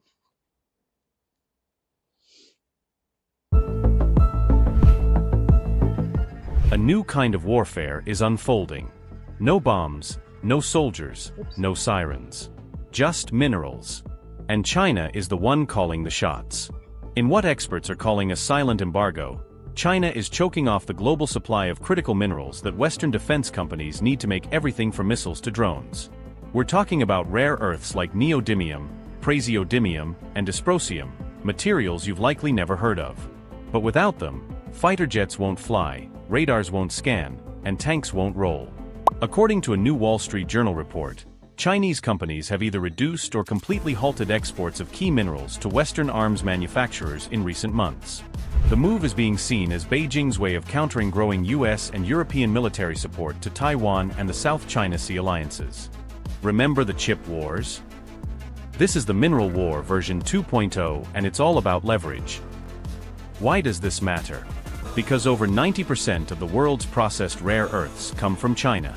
And these aren't just used in smartphones, they are vital to weapons systems. Without China's exports, companies like Raytheon, BAE Systems, and Lockheed Martin are left scrambling. Some are already reporting delays. In France, the Rafale fighter jets production pipeline has been impacted. In Germany, defense suppliers are warning of cost spikes. China hasn't officially announced an embargo, but the restrictions are being felt across customs offices, trade routes, and cargo delays. In April 2025, China's Ministry of Commerce rolled out stricter export licensing rules for 7 rare earth elements and permanent magnets. These controls, while officially applied globally, were introduced amid U.S. trade tensions and hit defense-related demand the hardest, fueled by Beijing's pushback against American tariffs. So how is the West responding? The U.S. has begun ramping up domestic mining operations. But building new supply chains from scratch takes years. And time is what defense contractors don't have in this increasingly tense global climate. Meanwhile, China continues to pour billions into African and South American mining. Not just to control output, but to decide who gets what and when. And here's the kicker: many of the same Western defense companies facing shortages are also dependent on China for component assembly.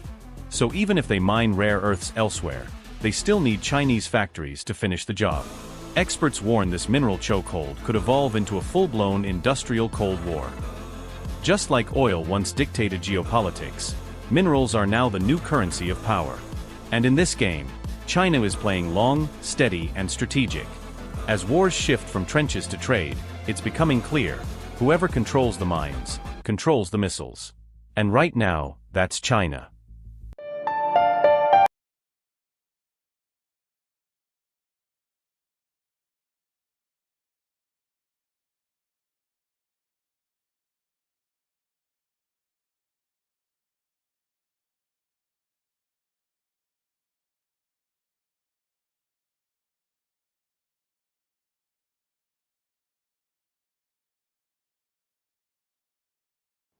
Yeah, it is all nuts. Sorry about that. Thank you, Neil.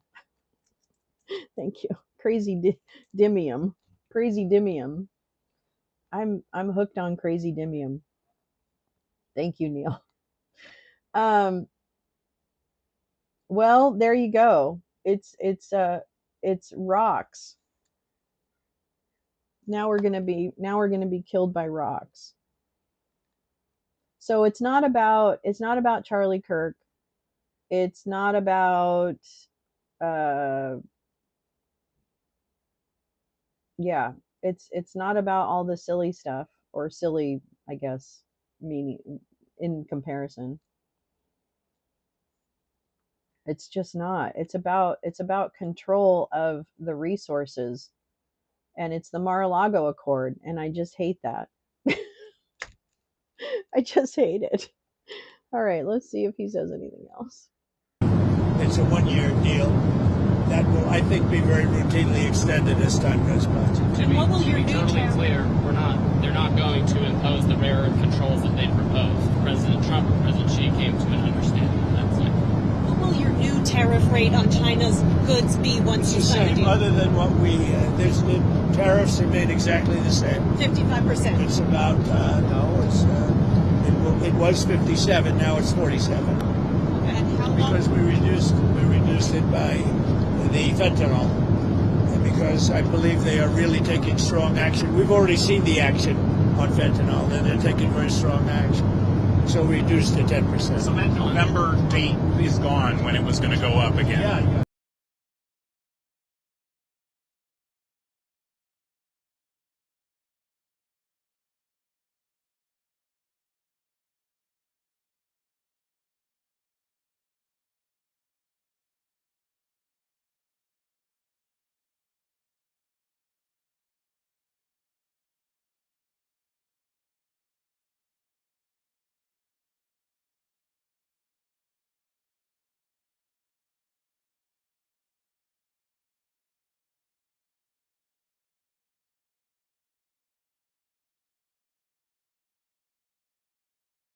I hate this setup. I totally fucking hate this setup.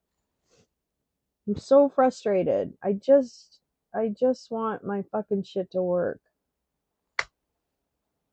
Okay, anyway. Lay Sai is right. Okay, anyways. That's the point. He says, I don't know where 57% comes from, tariffs. I know, now it's working. Well, it's because I had to push a bunch of buttons. Yikes. And then it's like he says in the same breath, oh, but what the fuck? China has been doing a better job, and so on fentanyl, so we reduced it by 10%. What did they do? He'll be asked about what China has been doing to actually address the fentanyl crisis. Listen, because if you hear something specific that he says, I'd love to know it, because I listened to this and I didn't hear anything specific about what China is or is not doing when it comes to fentanyl. He's lying. He's doing anything he can to tell the people in this country that he's the best and he's the greatest and that everything is solved. And then it turns out it's not solved. This is like the worst employee you've ever had. This is like the worst employee you've ever had who just lies to you about what they did to cover up their fucking up. Yeah, China agreed to stop fishing off the coast of Argentina. Yeah, it's true though. Okay, that's right. So that's on fentanyl, they've agreed there are a variety of precursors. You may recall that actual fentanyl was scheduled by China in the president's first term successfully. There are certain precursors where they take whatever actions they need to control that. If they can control rare earths, we know they can control the precursors. And President Xi, I think, was very strong in saying he was going to enforce those laws internally. And of course, we'll watch that. And So that's what Xi told them. In order to get 10% off in order to get 10% off the tariffs, all she had to do was say, yeah, we're going to enforce the laws on precursors to fentanyl a lot more. Really? You believe that? Do you believe that? Do you believe that? I don't believe that. Yeah, he'll just lie. He's going to be very strong in enforcing the fentanyl, everything having to do with fentanyl and regulations internally, including taking very strong measures against those that don't obey. And a variety of other tariffs still remain. Section 301 tariffs from the original, a variety of Section 232 tariffs. Some of these tariffs are, as the president mentioned, around 40%. For some individual products, it may go up to 100%, but as a general matter, it's about 45, 47%. So, sir, it sounds like you might be going to China then after the successful meeting. That's another thing we agreed. I'll be going to China in April. You're alive. He'll be coming here sometime after that, whether it's in Florida, Palm Beach, or Washington, D.C. Did you read anything on the shipping fees, the 301 shipping investigation? Well, that's been. So we're going to postpone that while we negotiate with them about that issue. We're trying to rebuild shipbuilding. The Cranes just agreed to invest $150 billion in shipbuilding, so we think we have a good path forward. But that's no longer an issue. Or Ukraine or Taiwan come up. We discussed that. Did you see Jameson basically fall out of the shot? I think that's worth watching again. Did you see him basically fall out of the shot when the turbulence hits? Watch when the turbulence hits. And Jameson Greer, this douche whistle right here, falls backwards. After that, whether it's in Florida, Palm Beach, or Washington, D.C. Did you read anything on the shipping fees, the 301 shipping investigation? Well, that's been. So we're going to postpone that while we negotiate with them about that issue. We're trying to rebuild shipbuilding. The Cranes just agreed to invest $150 billion in shipbuilding, so we think we have a good path forward. But that's no longer an issue. Did the war in Ukraine or Taiwan come up? We discussed that, and we discussed basically these are rough winds in Asia. I must tell you, this is a rough flight. We could have waited an hour, maybe. This is a little tough. These are tough conditions for interviews. You know, they're going to be watching Trump. They're going to say, he didn't look too good. He's got the shakes. I don't have the shakes, but people are going to think I do. No, you do. Ukraine, they came up. Yeah, it did come up. You're the Ukraine prettiest came up, allies. very strongly. We talked about it for a long time. You're the and prettiest we're both allies. going to work together to see if we can get something done. We agree the sides are, locked in and fighting, and sometimes you have to let them fight, I guess. Crazy. But he's going to help us, and we're going to work together on Ukraine. Wow, There's not a lot more we can do. The oil, he's been buying oil from Russia for a long time. It takes care of a big part of China. And, I can say India's been very good on that front. But we didn't really discuss the oil. We discussed working together to see if we could get that war finished. It doesn't affect China. It doesn't affect us. And I'd like to see it done on the basis. I don't like to see 6, 7, 8,000 young people, mostly young people, for the most part soldiers, be killed. It's not costing us anything. In fact, we make money, and I don't even want to talk about making money. I don't care about making money in that case. But, we send weapons to NATO. They buy full price. They buy the weapons. They give them to whoever, but I think they give them probably to Ukraine for the most part. And we discussed it. We discussed all that. We're going to work together to try and get the war with Russia and Ukraine solved. What about the Taiwan issue, sir? It never came up. Taiwan never came up. It was not discussed, actually. What else didn't come up that you... In the beginning of this interview, we talked about everything. But the one thing they say they didn't talk about was Taiwan. Do you believe that? I mean, I believe actually that Taiwan didn't come up because I don't think anything substantive actually happened in any of these talks. So I'm going to say Taiwan wouldn't have come up because there was really nothing to these talks. It was just a show. It was just a show. We actually gave concessions and didn't get anything in return, if you want to put it in weird kind of male language. It sounds to me like my takeaway from this is that he gave concessions to China, but didn't actually get anything in return. I guess President Xi is the art of the deal, huh? Yeah, it was a vacay from the Epstein distraction. Look at the tongue! Oh my God, I gotta take a picture of that. That's a great face. He's got his little tongue.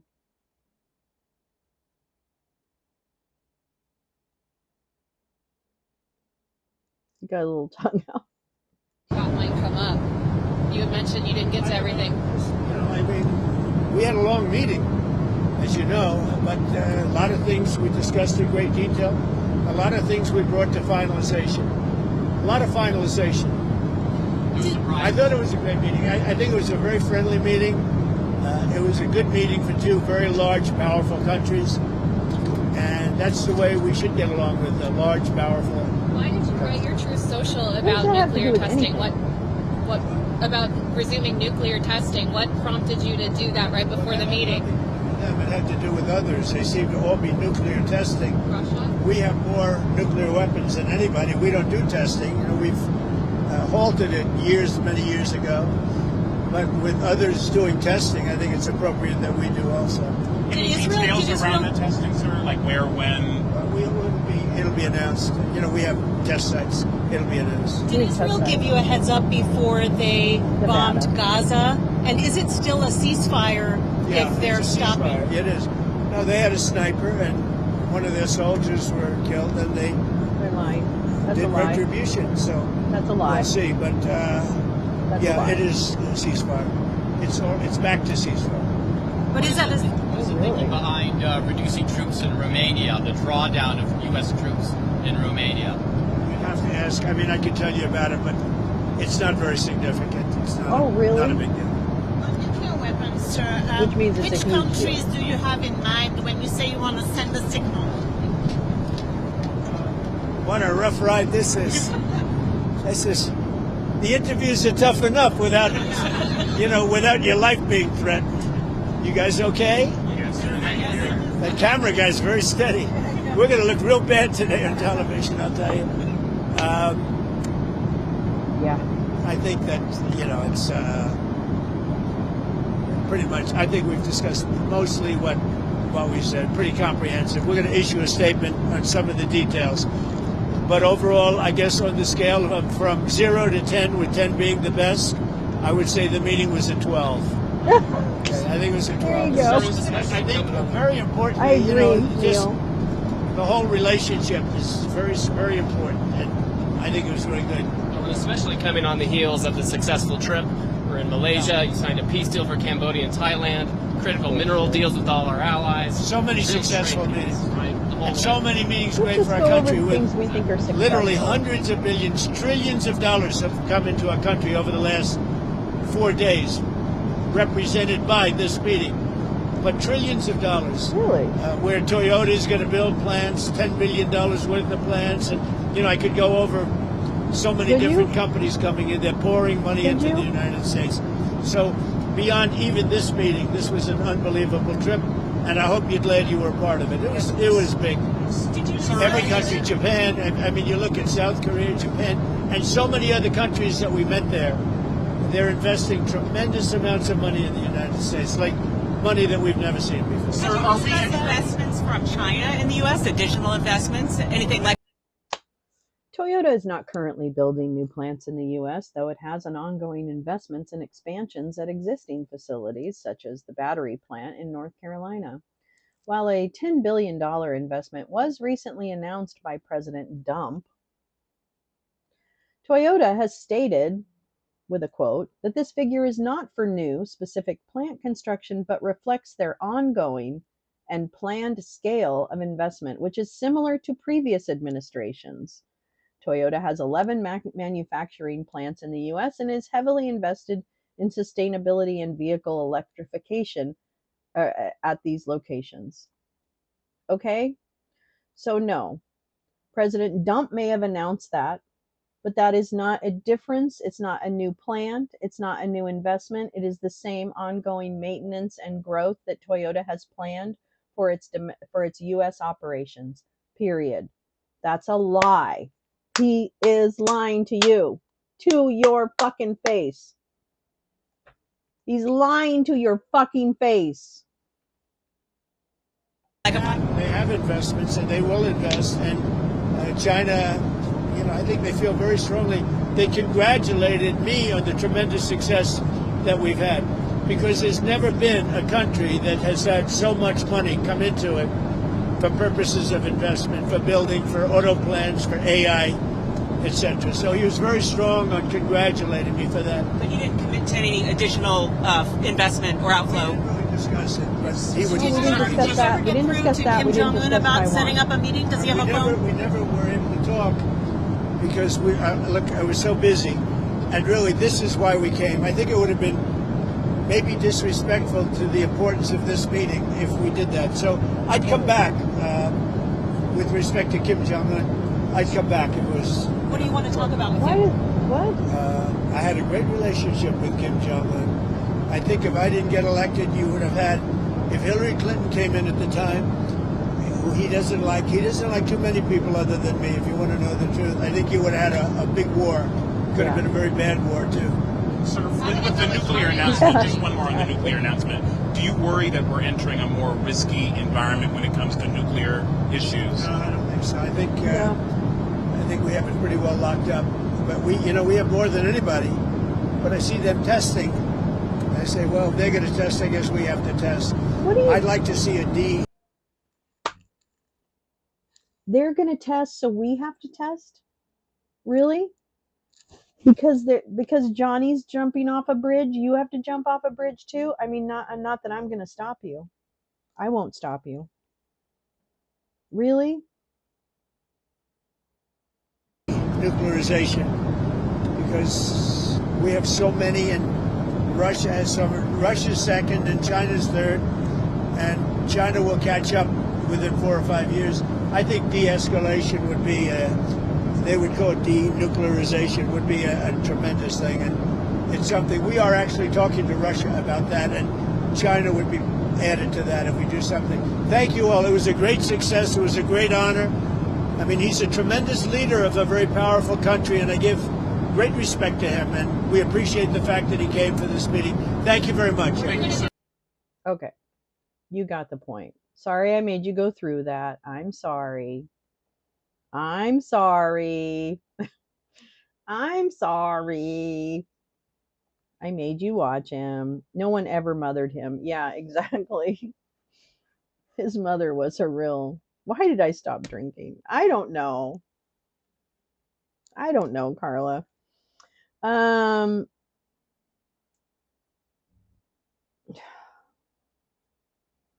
so current status, China possesses an estimated 600 nuclear warheads. They have this country's nuclear weapon stockpile is estimated to be around 600 warheads, which is a doubling from just 5 years ago. So I think China's doing. Okay, I drink a little bit. I think China's doing just fine in terms of the nuclear race. Okay, so I don't think that we have to worry. Oops, why am I doing that? I don't think we have to worry about China. They're not suffering because we don't have enough nuclear stuff. But yeah, he's just a fucking idiot. That's pretty much what it comes down to. Let me see what else I got here. Let me see what else I got. What do I got for you today? Yeah. What is this? How long is this? 11 pages? Which one is this?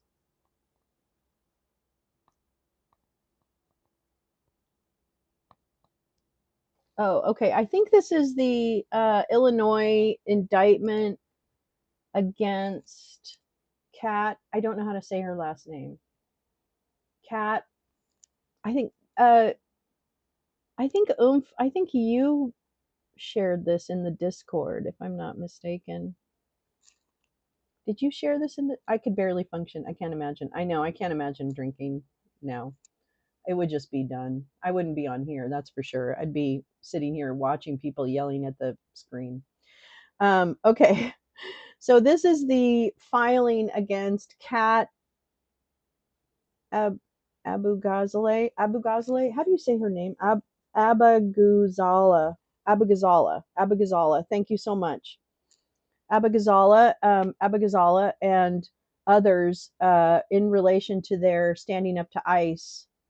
Kat Abu. Okay, great. I think you did share this.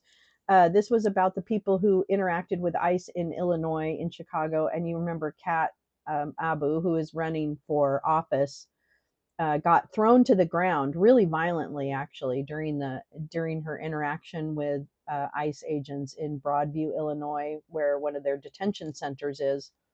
So I wanted to read this that was shared in the. I think shared this to see what they say. Here we go. All right, special grand jury, June. Oh wait, June 2024. Wait, what? Is this? Yeah. Okay. Sorry. Why is it June 2024? I don't understand. At times material to this night. Agent A was a United States law enforcement officer just assigned to an administrative role with the Department of Homeland Security, Immigration, and Customs Enforcement on or about September 23rd, 2025. Agent A was detailed to serve an assignment for ICE in the Northern District of Illinois. The Broadview State Service Staging Area was an ICE facility located in Broadview, Illinois, which was used to process individuals apprehended for being unlawfully present in the United States, which is a civil offense, not a criminal offense. Defendant Michael Babbitt was an individual residing in the Northern District. Kat Abu was an individual. Okay, so On or about September 26 at approximately 7:45 a.m. Agent A was wearing civilian clothes, driving a government-owned vehicle, the government vehicle, to the BSSA to report for his official duties. Oh, Rocky Horror tonight? Oh, we can do Rocky Horror tonight. You want to do Rocky Horror tonight? We could do that. All right, Carla, let me know. Come type in it might be a typo. I don't know. But go ahead, but hang in Discord. Check Discord because I'll put that. I'll put whatever we're gonna do because I want to do something this afternoon in Discord, but I wasn't sure what. But I could do Rocky Horror would be great. Agent A's official duties at BISA included supervising logistics such as intake, processing, bed space, and transportation coordination for those temporarily detained in Broadview. Bye, Carla. Have a good day at work. Go fuck it up. And transportation for blah, blah, blah. Communicating with upper management and federal partners to manage operations and ensure necessary supplies and proper staffing levels, and responding to requests for information, both internally and from the public. On or about September 26, at Broadview, these individuals, defendants herein, conspired with one another and others, known and unknown. I can't fuck this up too much, but I have ways. Girl, don't even worry about it. All right. Shared a clip in a video of the Neo robot pilot. Ooh, okay. We're going to look at that then after this. Threat. Agent A United States law enforcement officer, from discharging the duties of his office and to injure him in his person or property on account of his lawful discharge of the duties of his office and while engaged in the lawful discharge thereof, and to injure his property so as to interrupt, hinder, and impede him in the discharge of his official duties. No, it's not a no-go. I don't know. I want to do everything. I'll do it all. No, I want to. I know what I'll do. I know what I'm going to do, Neil and Carla. I'm going to start at 4. I'm going to start at 4 p.m. Pacific with Arrested Development in Discord. And then I'm going to stop the Arrested Development at 7 Pacific. And I'm going to put on Rocky Horror. How's that? I'll do it all. I'll do it all. And while engaged in the lawful, da da da da. It was part of the conspiracy that, don't be confused. Just be in Discord. Just be in Discord as of 4 p.m. today, and you will not be disappointed. How about that? That's my admonition. Or my direction, rather. It was part of the conspiracy that as Agent A drove to the government vehicle and reached the vicinity of the Bissa on or about September 26 and turned west onto Harvard Street in Broadview, a group of individuals, including the people, surrounded the government vehicle with the intent to hinder and impede Agent A from proceeding to the Bissa. I like the rest of it. I know it is funny.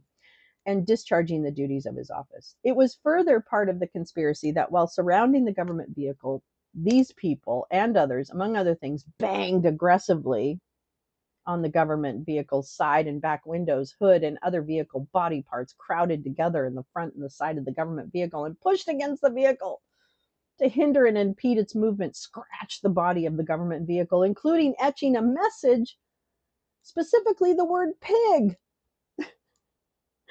broke one of the government vehicle's side mirrors, and broke a rear windshield wiper off the government vehicle. Oh my God, it's just terrible. My nose is running. Can you guys tell my nose is running? I hope not. It was further part of the conspiracy that the co-conspirators, including these other people, physically hindered and impeded Agent A in the government vehicle, such that Agent A was forced to drive at an extremely slow rate of speed to avoid injuring any of the conspirators, the criminals in this case, and in doing so, slowly progressed toward the Bissa to discharge and basically was late.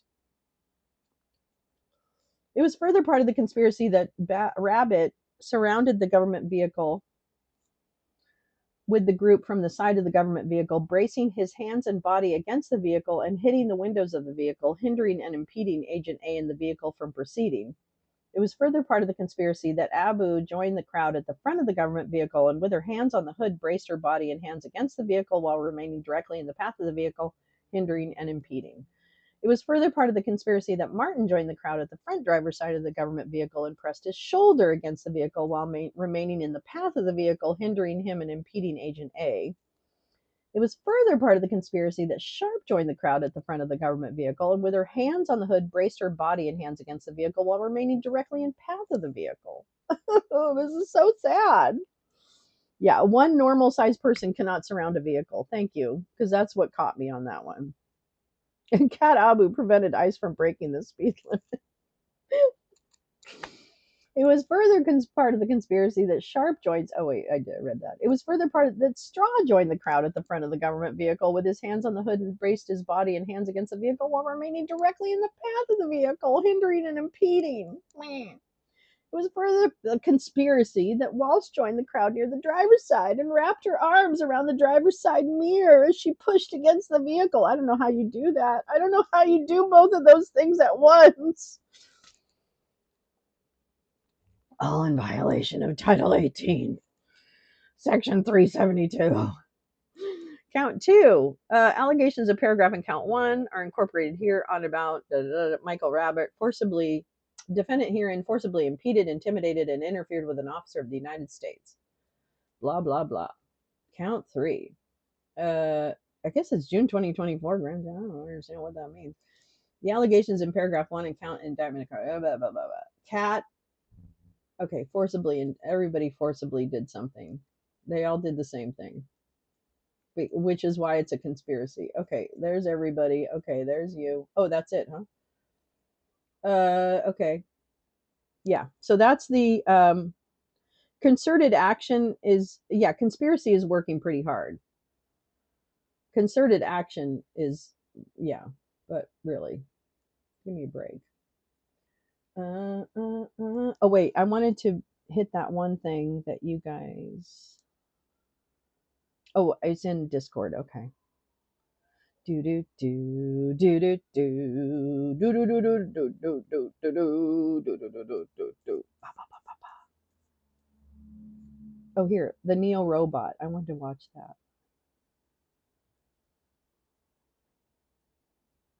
that. Nuclear agencies furloughing workers. Meowing Star dropped it in Discord. I mean, why not? Because he said he wanted to test, so why not? Why not? All right, let me get this over here. And let me get this.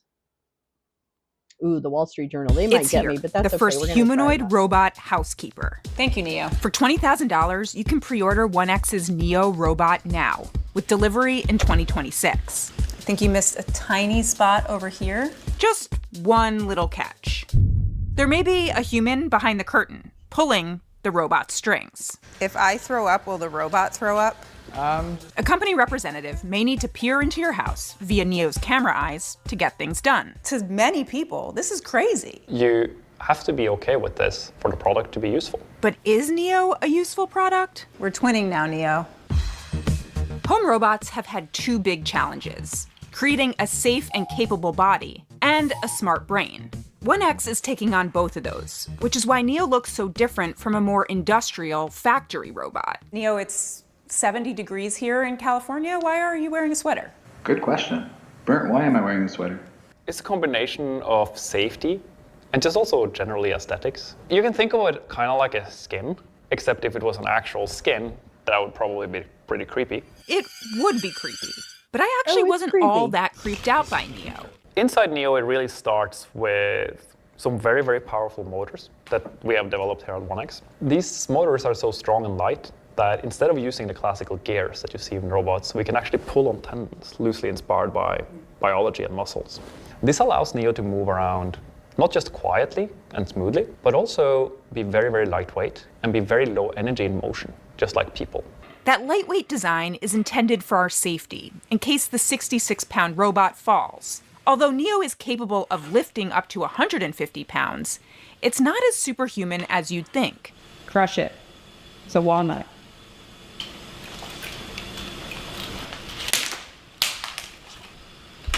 There's this concept that we think that robots are like superhuman in like pressure and like strength. And some robots are because they're heavily geared, but that means you're not sensitive, right? And delicate. Neo doesn't work like this at all. It works more like us. So the finger strength of Neo is about the same as a human. That body lets Neo try to do a lot of things humans do. Emphasis on try. Can I get a water?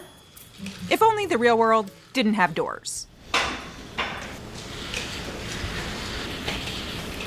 All in, it took Neo a little over a minute to fetch a water from the fridge 10 feet away. Thank you, Neo. Next challenge, load 3 items in the dishwasher. You got this, Neo. You got it.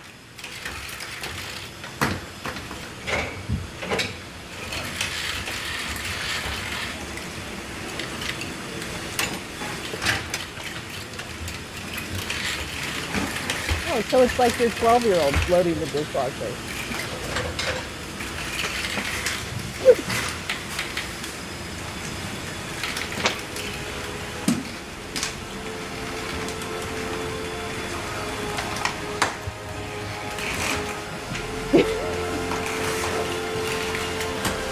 People will be incapable of movement. And that took 5 minutes.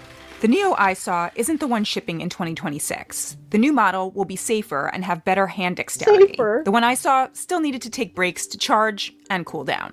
The challenge isn't just Neo's body, it's also its brain. The body has to perform tasks safely, but the brain needs to know how to do them on its own, without human help. But right now, everything I saw Neo do was guided by a skilled pilot. Teleoperation is essentially when there is a human in the loop. And who is the Well, voice then I'm why are hearing we right doing now of this? Neo? Hi, I am a remote operator in a different room in the building. And what's your name? Turing. What's your real name? My real name is Turing. Like that's your name on your birth certificate? Yes, it is, believe it or not. Alan Turing was, of course, the famous computer science and artificial intelligence pioneer. But this Turing, with a VR headset and controllers, was the one actually operating Neo. That is, until he handed me the controllers. I actually might throw up. I think my hand is... I have no idea where I'm facing. This is me doing the Macarena. Yeah. Ooh. Yeah, we're fine. And Neo had to go to urgent care. See you, Neo.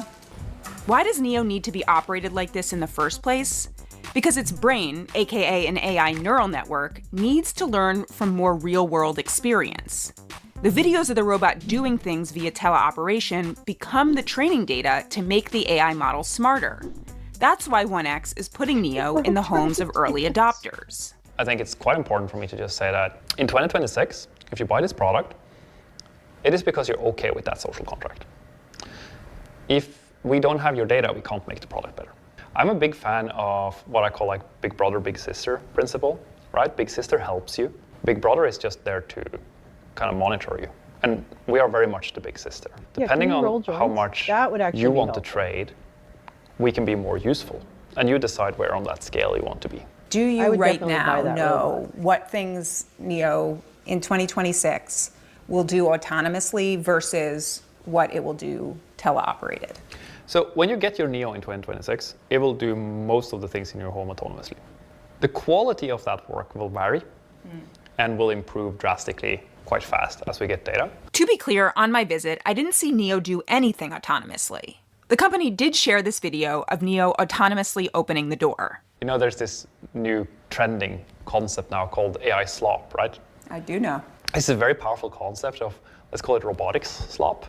It's the most useful kind of slop. Because if you put all of my glasses from my dishwasher in my cabinet, I'm pretty happy.